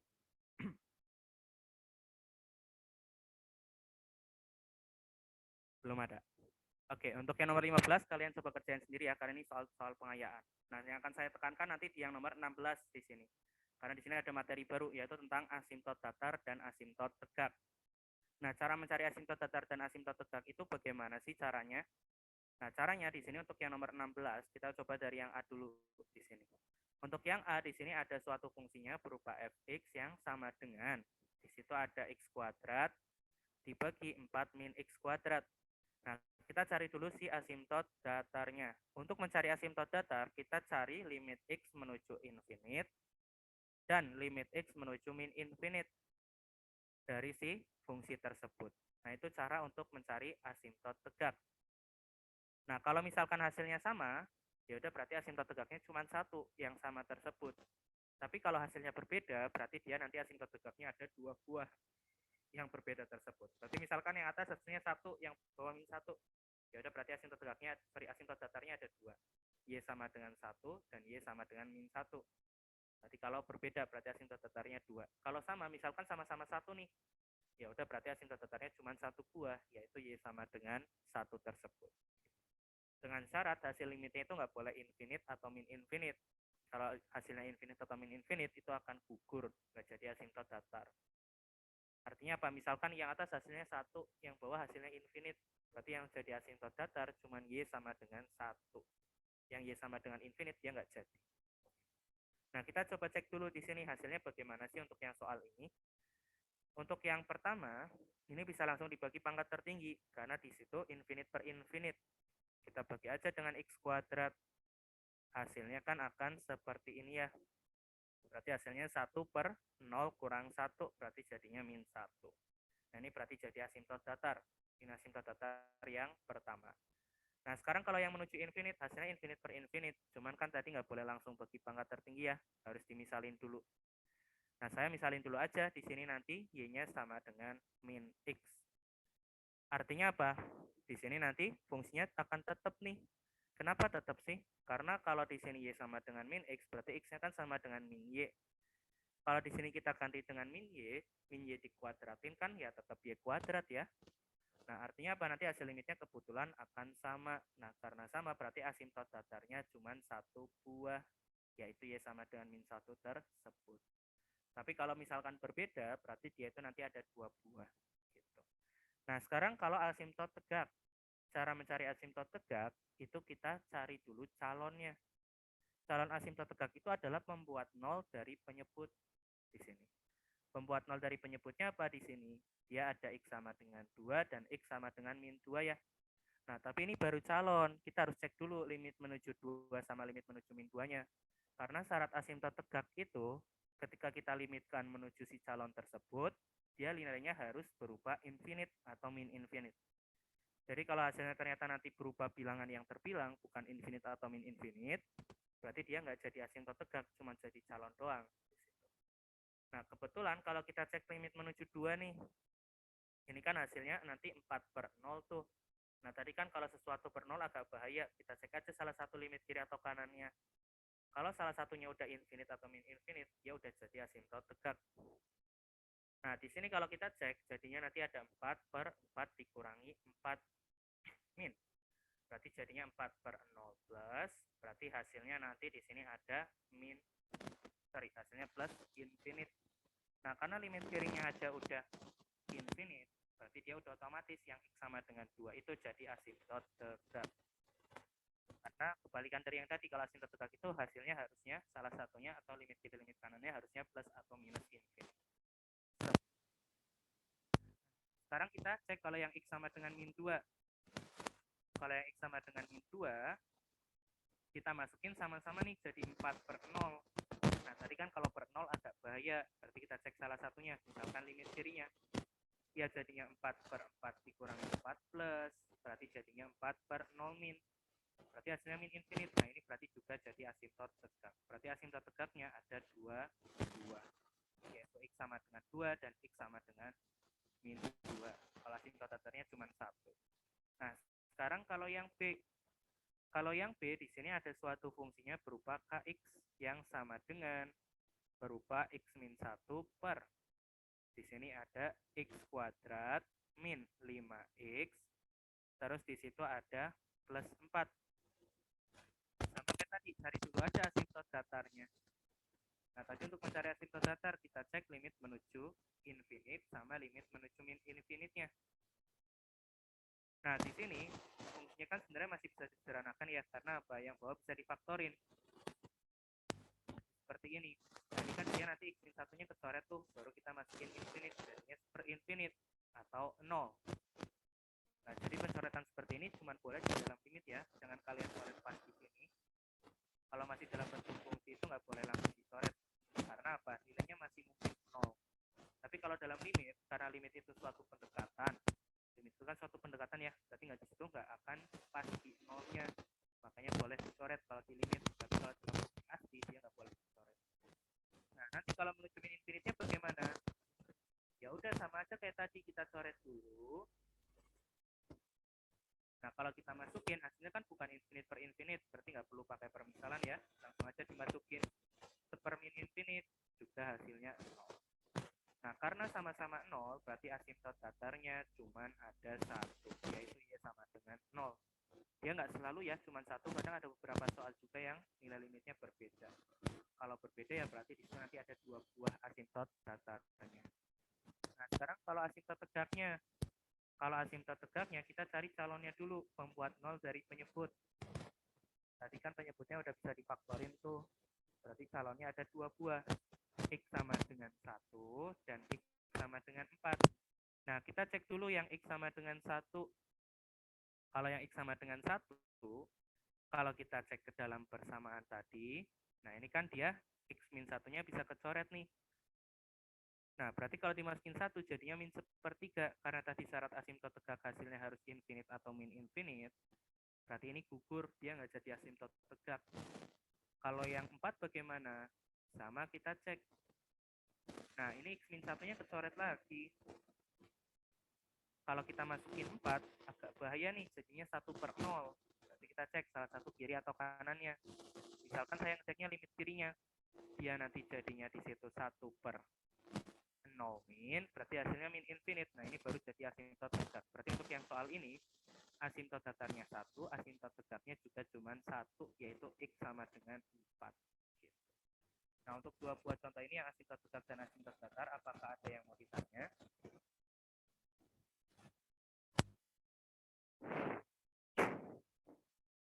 Belum ada. Kak, izin bertanya. Boleh. Buat yang asimtot tegak itu, yang dari kiri sama kanannya cek salah satu aja. Ya, cukup salah satu. Karena dia kalau salah satunya udah plus atau minus infinite, dia udah bisa dipastikan jadi asimtot tegak. Nggak harus dua-duanya. Asalkan dia udah jadi plus atau minus infinite tadi. Oke Kak, terima kasih. Sama-sama. Ada yang mau ditanya lagi?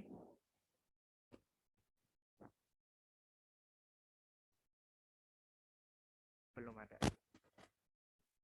Oke, kalau belum ada di sini saya ambil satu contoh lagi.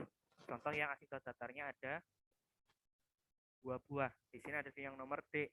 Untuk yang nomor D di sini nanti asintot datarnya akan muncul 2 buah. Kalau dari tadi kan contohnya cuma 1 buah doang ya di situ. Nah, saya coba untuk yang D nih. Di sini ada suatu GX yang sama dengan di situ ada 4X per di sini itu ada dibagi dengan akar dari 16X kuadrat terus di situ ditambah 1. Nah, sama kayak tadi kita cari asintot datarnya dulu. Kita cek limit menuju infinite sama limit menuju min infinite-nya. Kalau limit menuju infinite kita masukin jadinya infinite per infinite nih. Berarti bagi pangkat tertinggi. Pangkat tertingginya apa? X pangkat 1. Berarti jadinya nanti ada 4 per yang di dalam akar kan baginya X kuadrat ya. Karena X pangkat 1 kalau di dalam akar jadinya X kuadrat.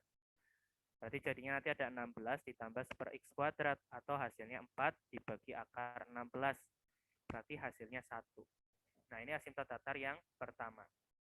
Nah, kalau dia menuju min infinite, dia hasilnya akan berbeda. Karena apa? Ini kan hasilnya infinite per infinite. Tapi nggak boleh bagi pangkat tertinggi langsung ya, karena menujunya min infinite. Nah, kita misalin dulu kayak tadi, Y-nya sama dengan min X. Berarti kalau Y-nya sama dengan min X, jadinya Y menuju infinite. Yang atas jadinya min 4Y, kalau yang bawah jadinya 16Y kuadrat plus 1. Kenapa yang bawah tetap Y kuadratnya positif? Karena min Y itu kalau dikuadratin ya jadinya Y kuadrat. Min-nya akan hilang kalau dikuadratin. Nah, kalau yang ini baru boleh tuh bagi pangkat tertinggi. Berarti bagi Y pangkat 1 semua. Ini jadinya nanti akan seperti ini. Nah, hasilnya berarti nanti ada min 4 per akar 16. Berarti hasilnya min 1. Karena di sini berbeda, berarti asintot datarnya ada 2 buah. Yaitu Y sama dengan 1 dan Y sama dengan min 1. Nah, kalau asintot tegaknya bagaimana? Kita cari calonnya dulu. Calonnya itu apa sih? Pembuat nol penyebut. Penyebutnya akar. Suatu akar akan nol ketika kapan sih? Ketika yang di dalam akarnya nol ya. Nah, dari sini ini nggak ada pembuat nolnya nih. Kenapa saya bisa tahu nggak ada pembuat nolnya? Karena nilainya selalu lebih besar dari 1. Ini kan yang di depan bilangan kuadrat. Pasti lebih besar dari 0.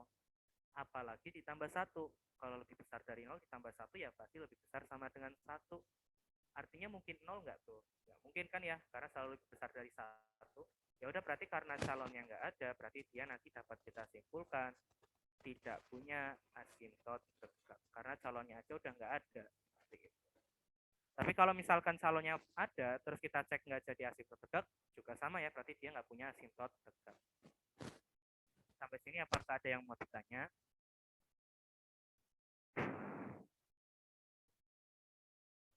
Kak, saya mau bertanya, Kak. Boleh.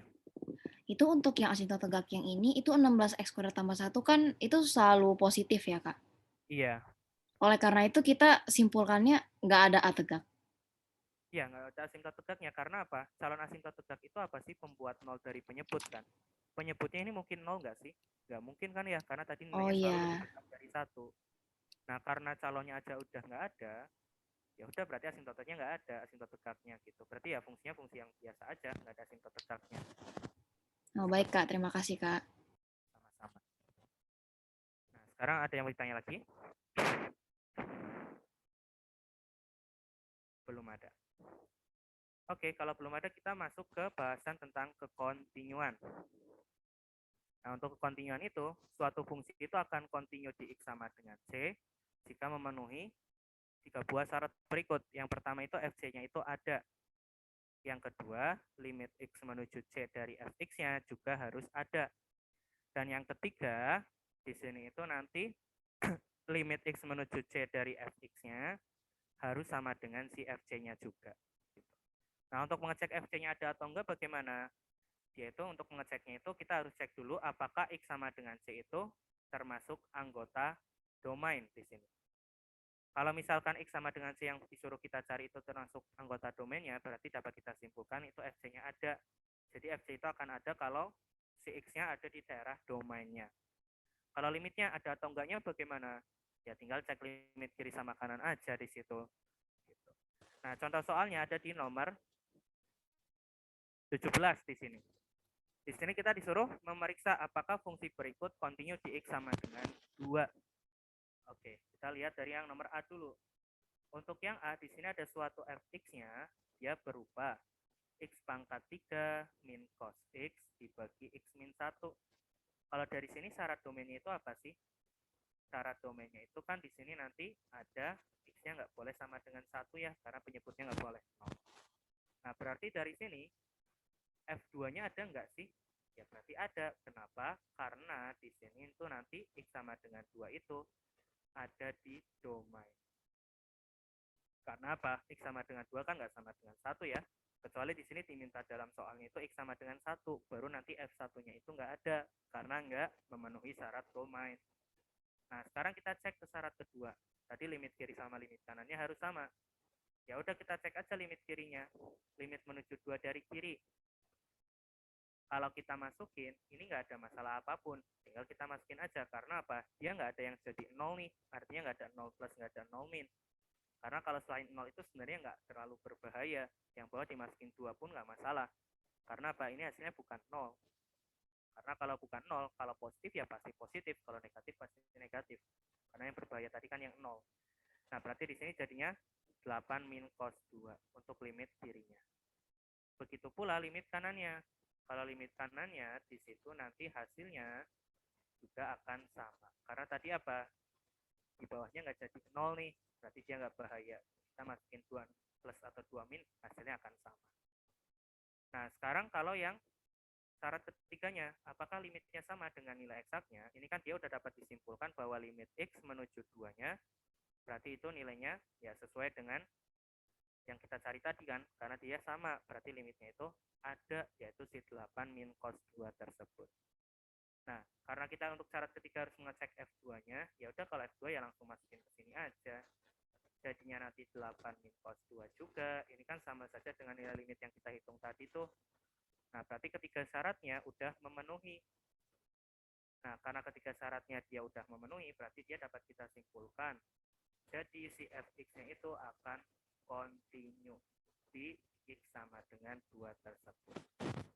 Nah, sekarang kalau yang B,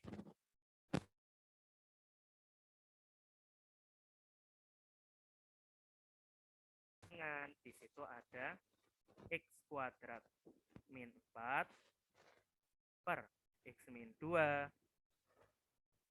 Ini kalau X-nya nggak sama dengan 2. Terus kalau X-nya sama dengan 2, dia nilainya 5.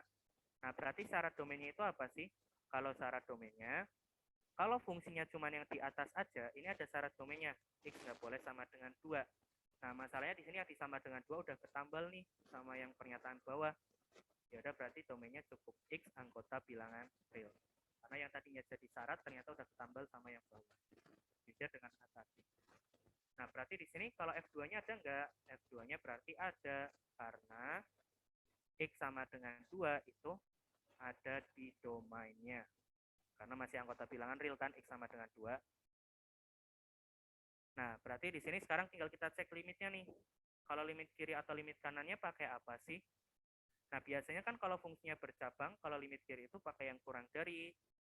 Kalau yang limit kanan, pakai yang lebih dari ya. Nah, masalahnya di sini bukan kurang dari atau lebih dari, tapi adanya sama dengan atau nggak sama dengan. Nah, kalau limit, balik lagi ke yang tadi. Limit itu bukan nilai eksak, dia cuma pendekatan. Berarti dia nggak pasti 2. Artinya nanti fungsinya jangan pakai yang 5, tapi pakai yang X kuadrat min 4 per X min 2. Karena kalau dari kiri kan berarti pakai yang kurang dari 2. Kurang dari 2 itu kan nggak sama dengan 2. Nah, begitu pula untuk limit kanannya. Ini juga sama, pakainya yang atas, karena limit kanan itu pakai yang lebih dari. Lebih dari 2 kan berarti nggak sama dengan 2 juga. Nah, kalau kalian hitung, ini bisa kita faktorin dulu, karena bisa disederhanakan tuh.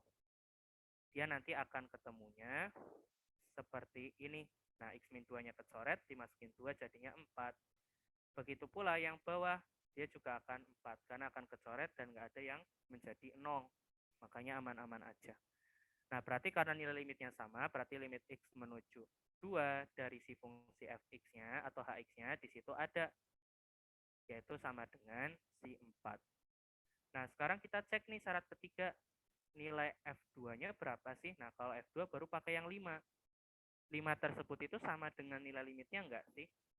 Enggak kan ya, karena nilai limitnya itu di situ 2, bukan 5. Sorry, nilai limitnya itu adalah 4, bukan 5. Ya udah, karena dia nggak sama dengan, artinya syarat ketiganya gugur nih. Karena syarat ketiga harusnya sama dengan. Ya udah, berarti dapat kita simpulkan untuk yang fungsi hx, dia itu nanti tidak kontinu di x sama dengan 2. Untuk mengecek kekontinuan. Sampai sini apakah ada yang mau ditanya?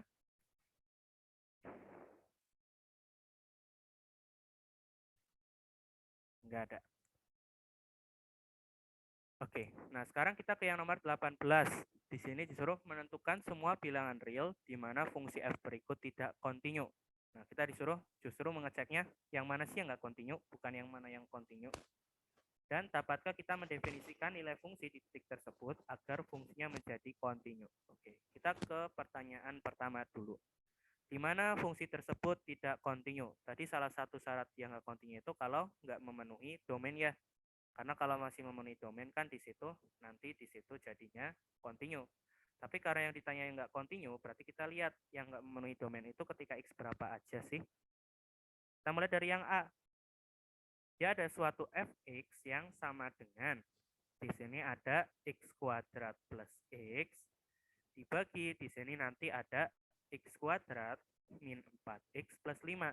Berarti kalau dia ditanya tidak kontinunya di mana, bagaimana? Berarti dia tidak kontinunya itu ketika penyebutnya 0 kan ya. Karena kalau penyebutnya 0 kan nggak masuk domain. Yang ditanya itu yang nggak kontinu di sini. Ya udah, kita tinggal cari pembuat 0 penyebutnya. Berarti di situ nanti nggak kontinu. Nah, di sini bisa difaktorin. Berarti dia tidak kontinunya di x sama dengan 4 dan di x sama dengan 1. Karena kalau 4 sama 1 tadi penyebutnya 0, berarti dia nggak kontinu karena nggak memenuhi syarat domain. Nah, sekarang kita ke pertanyaan kedua. Dapatkah kita mendefinisikan ulang nilai fungsi di titik tersebut?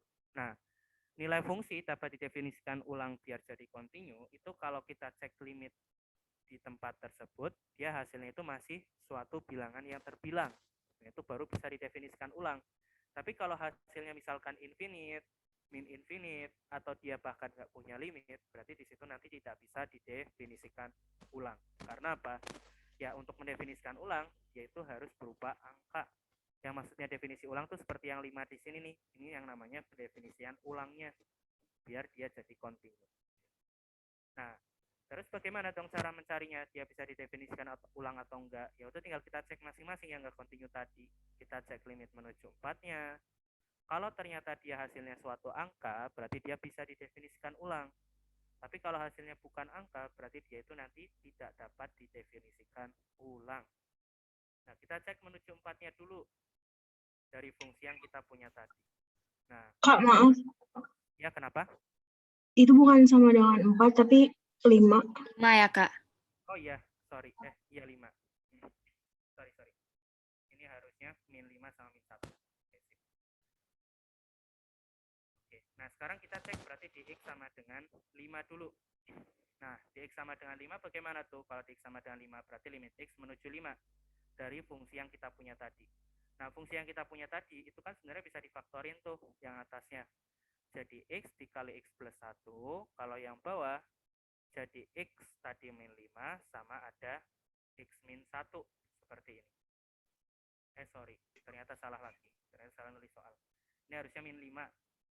Nah, berarti kalau min 5 bagaimana tuh? Kalau min 5 berarti pemfaktorannya juga salah. Kita tulis ulang. Nah, di sini ada min 4x min 5 di soalnya. Berarti di sini kalau 4x min 5 berarti dia nanti jadinya faktornya itu ada x min 5 sama x plus 1. Berarti jadinya nanti ada x sama dengan 5 dan x sama dengan min 1. Oke, sekarang kita cek yang x sama dengan 5. Nah, di sini berarti kalau kita lihat, ini kan bisa kecoret nih. Setelah difaktorin tadi. Kalau dimasukin 5, dia hasilnya apa sih? Ada 5 per 0. Nah, karena ada sesuatu per 0, ini agak bahaya nih. Kita cek salah satu limitnya, limit kiri misalkan. Berarti jadinya kan 5 dibagi 5 min dikurang 5. Atau jadinya 5 per 0 min. Berarti hasilnya min infinite. Karena hasilnya min infinite, berarti dia untuk yang disama dengan 5 itu tidak dapat didefinisikan ulang. Karena tadi syarat didefinisikan ulang itu nilainya harus suatu angka. Nah, kalau di X sama dengan min 1 bagaimana? Ya kita cek menuju min 1-nya. Itu nilainya fungsinya bisa difaktorin kayak tadi, terus kita bisa coret. Nah, kalau kita masukin min 1, jadinya min 1 per min 6, atau jadinya 1/6 di sini. Artinya apa? Artinya ini bisa didefinisikan ulang di sini. Bisa didefinisikan ulang. Karena apa? Nilainya di situ berupa konstanta. Nah, berarti pendefinisian ulangnya bagaimana? Nanti fx-nya akan berubah x kuadrat plus x dibagi x kuadrat min 4x min 5. Itu kalau x-nya nggak sama dengan 5 dan min 1. Tapi kalau x-nya sama dengan min 1, dia bisa didefinisikan ulang menjadi 1/6. Seperti itu. Nah, jadi untuk mengecek pendefinisian ulang tadi tinggal dilihat aja, kalau hasilnya dia angka, berarti itu jadi pendefinisian ulangnya. Tapi kalau dia infinite atau min infinite, atau bahkan nilainya nggak punya limit, berarti dia nggak bisa didefinisikan ulang. Gitu. Sampai sini apakah ada yang mau ditanya untuk nomor 16?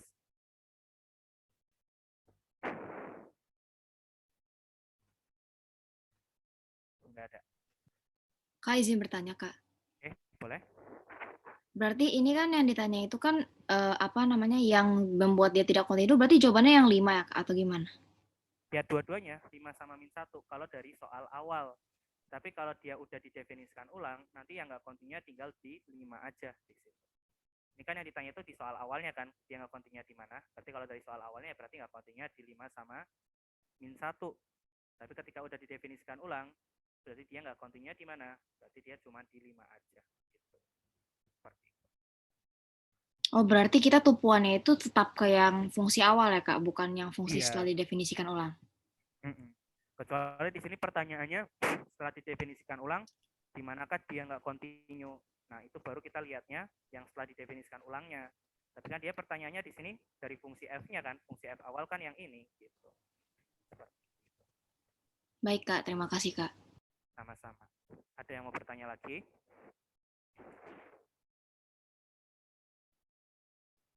Nggak ada. Nanti untuk sisanya sama ya, untuk B, C, D-nya, dia tinggal dicari di mana dia nggak kontinu, tinggal dilihat yang bisa didefinisikan ulang itu yang ada di mana. Nah, sekarang untuk yang nomor 19 sama 20 ini sebenarnya satu tipe. Dan perlu dikasih tahu nih di sini, untuk yang nomor 20 itu ada typo sedikit dalam penulisan soal. Ini X-nya harusnya berupa T. Terus di sini harusnya yang ada sama dengannya bukan yang atas, ini harusnya yang di sini. Nah, kalau soal yang benar harusnya seperti ini, ada sedikit typo. Nah, ini kan saya contohkan untuk yang nomor 19, karena ini soal yang satu tipe.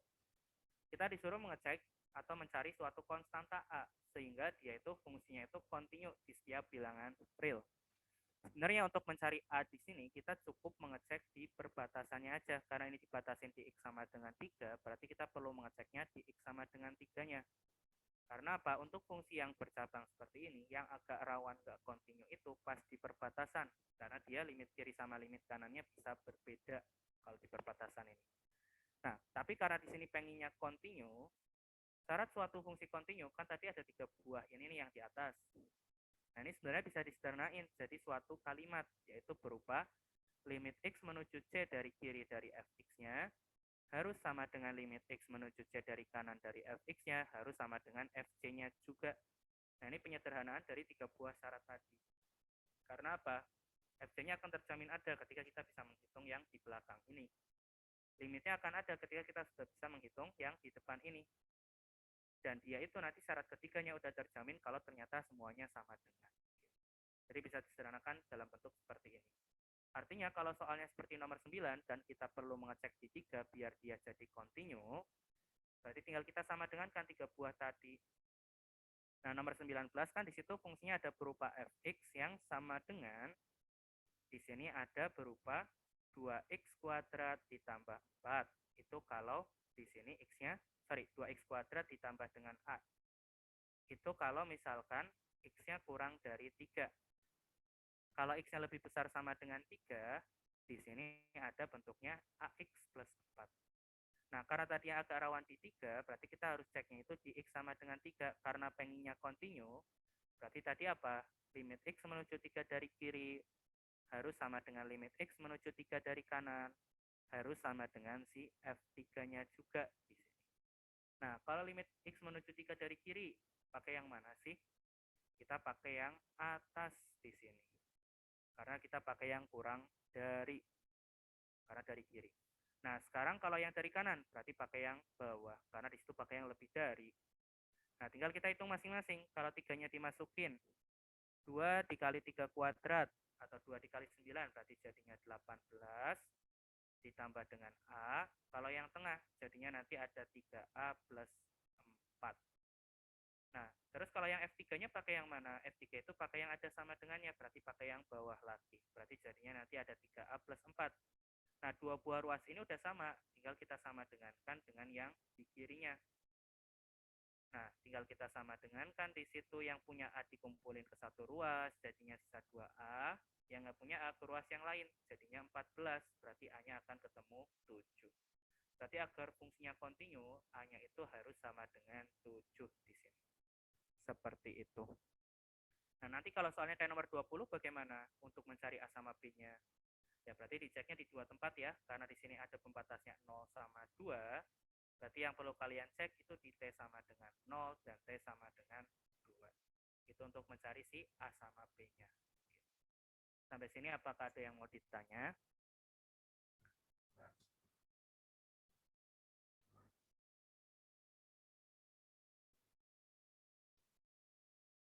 Enggak ada.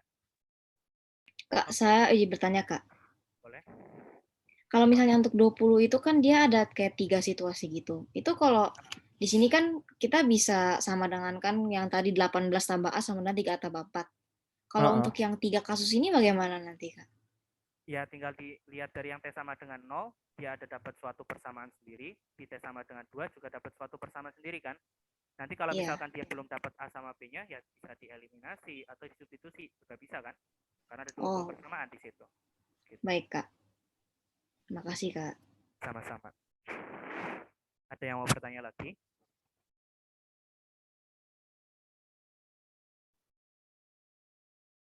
Belum ada. Oke, kalau belum ada, sekarang kita masuk ke teorema nilai antara. Nah, teorema nilai antara berbunyi bagaimana sih kalau yang udah diajarin di kelas? Di kelas sudah belajar teorema nilai antara atau belum? Ada yang bisa jawab? Sudah, Kak. Sudah, Kak. Sudah ya. Oke. Nah, untuk teorema nilai antara, syaratnya itu apa sih di sini? Ya, ada dua buah syarat ya untuk bisa menggunakan teorema nilai antara, yaitu di sini nanti fx-nya harus kontinu pada selangnya, harus kontinu pada selang A sampai B-nya. Dan yang kedua, di sini nanti FA kali FB-nya harus kurang dari 0. Nah, ini baru nanti boleh kita pakai teorema nilai antara. Nah, kalau udah memenuhi kedua buah syarat ini, maka dapat kita simpulkan nanti ada suatu C di antara A sampai B, sehingga nanti di sini FJ-nya itu akan sama dengan 0. Seperti itu. Jadi dalam penggunaan teorema nilai antara, kita harus cek dulu dari yang semua ini. Nah, untuk contoh soalnya, yaitu ada di nomor 21. Disuruh menggunakan teorema nilai antara untuk menunjukkan bahwa persamaan ini mempunyai setidaknya satu akar pada interval 0 sampai 1. Nah, karena di sini kita akan menjaminnya suatu FC yang sama dengan 0, berarti persamaannya kita harus rubah dulu ke sama dengan 0. Nah, kebetulan di nomor 21 ini, dia itu udah dalam bentuk sama dengan 0 nih. Dia tadi persamanya ada X pangkat 8, terus di sini ditambah dengan 11X kuadrat, terus di situ ada dikurang 10 sama dengan 0. Nah, karena udah sama dengan 0, berarti ini kita bisa anggap sebagai fx-nya. Nah, sebelum kita menggunakan TNA, kita harus cek dulu si fx tersebut. Nah, karena fx-nya ini di sini berupa x pangkat 8 ditambah 11x kuadrat dikurang 10, ini syarat domainnya itu apa sih? Domainnya itu kan x anggota bilangan real nih, karena nggak ada akar, nggak ada pecahan. Artinya dia akan selalu kontinu dimanapun. Apalagi di sini tadi diminta selangnya itu adalah di antara 0 sampai 1. Berarti kalau cuma di antara 0 sampai 1 juga akan selalu kontinu. Karena di semua bilangan real aja kontinu, apalagi cuma di antara 0 sampai 1. Berarti syarat pertama udah memenuhi. Nah, sekarang kita tinggal cek FA kali FB-nya itu positif atau negatif. Kalau negatif dia juga memenuhi. A-nya itu apa sih? A-nya itu si batas bawah selangnya. B-nya itu si batas atasnya. Berarti kita cari F0 sama F1-nya. Kalau F0 ada 0 pangkat 8 ditambah 11 kali 0 kuadrat dikurangi 10, dia hasilnya min 10. Kalau yang F1 jadinya 1 pangkat 8 dikali 11 kali 1 kuadrat dikurangi 10. Berarti jadinya nanti 12 kurang 10, itu kan 2. Berarti kalau kita hitung F0 kali F1-nya bagaimana tuh? Kurang dari 0 kan ya, karena dia min 20. Berarti syarat kedua juga memenuhi. Berarti dapat kita simpulkan, berdasarkan TNA, ada suatu C di antara 0 sampai 1, sehingga di sini nanti FC-nya itu akan sama dengan 0. Berarti kalau FC-nya sama dengan 0, artinya apa? Berarti X sama dengan C tersebut sebagai akar-akar dari si Fx-nya. Berarti kita udah menjamin nih, di sini ada suatu C, sehingga dia itu adalah salah satu akar di interval 0 sampai 1. Kalau si akarnya berapa, ya kita nggak perlu tahu, karena kita disuruh menjamin doang di sini. Kita nggak disuruh mencari C-nya. Nah, makanya tadi pakainya TNA, karena TNA itu cuma bisa untuk menjamin kalau dia ada suatu nilai yang menghasilkan fungsinya 0. Gitu. Nah, sekarang ke yang nomor 22. Ini juga sama. Disuruh buktikan bahwa terdapat C di antara 0 sampai pi per 2 yang memenuhi kondisi cos C sama dengan 2C. Nah, bedanya sama yang tadi apa? Sekarang persamaannya belum sama dengan 0 nih. Ya udah kita rubah dulu ke sama dengan 0. Ya udah saya pindahin ke ruas kiri, jadinya seperti ini. Nah, ini yang kita misalin sebagai Fx-nya. Biar jadi Fx kan saya misalin aja sebagai C-nya diganti dengan X di situ. Nah, ini saya misalin sebagai Fx-nya. Nah, sama kayak tadi, kita cek dulu. Karena tadi kalau misalkan ada salah satu syaratnya yang gugur, berarti TNA itu nggak akan berlaku pada soal tersebut. Nah, kalau kita punya soal seperti ini, di soal nggak ada duanya di cos-nya. Dia C doang. Nah, berarti kalau kita punya suatu fungsi seperti ini syarat domainnya itu apa sih? Syarat domainnya itu kan di sini adalah X anggota bilangan real juga kan, karena di situ nggak ada akar, nggak ada pecahan, aman-aman aja. Artinya dia juga akan selalu kontinu di bilangan real, apalagi cuma di antara 0 sampai pi per 2, karena diminta soal tadi selangnya di antara 0 sampai pi per 2. Nah, sekarang kita cek nih syarat keduanya, kita cari F0-nya sama Fp per 2-nya. Kalau F0 berarti ada cos 0 dikurangi 2 dikali 0, dia hasilnya nanti ada 1 dikurang 0, berarti hasilnya 1. Kalau cos pi per 2 dikurangi dengan 2 pi per 2, jadinya apa tuh? Cos pi per 2 itu 0, karena cos 90. Kalau yang belakang jadinya min pi. Ya udah, hasilnya min pi. Berarti kalau kita lihat F0 kali Fp per 2-nya itu akan kurang dari 0. Artinya karena kedua buah syarat teorema nilai antara sudah terpenuhi, maka di sini dapat kita jamin berdasarkan TNA ada suatu C di antara 0 sampai pi per 2, sehingga di sini nanti Fc-nya sama dengan 0. Atau kalau Fc sama dengan 0, berarti jadinya nanti cos C dikurangi 2C sama dengan 0, karena Fx-nya kan yang ini. Atau jadinya nanti cos C sama dengan 2C. Berarti dia udah kita jamin, nanti di situ ada solusi dari si persamaan yang di soal tadi, yaitu si C-nya. C-nya berapa ya? Kita nggak tahu, yang jelas ada di antara 0 sampai pi per 2. Karena di sini tujuannya tadi untuk menjamin doang, bukan untuk mencari si akar-akarnya atau solusi dari persamaannya. Seperti itu. Sampai sini apakah ada yang mau ditanya?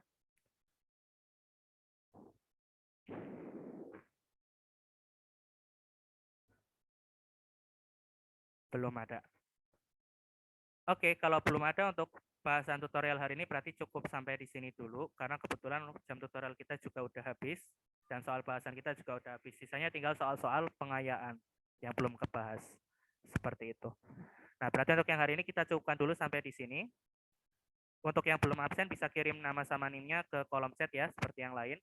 Sekian dari saya, terima kasih. Semoga bermanfaat. Terima kasih, Kak. Terima kasih, Kak. Terima kasih, Kak.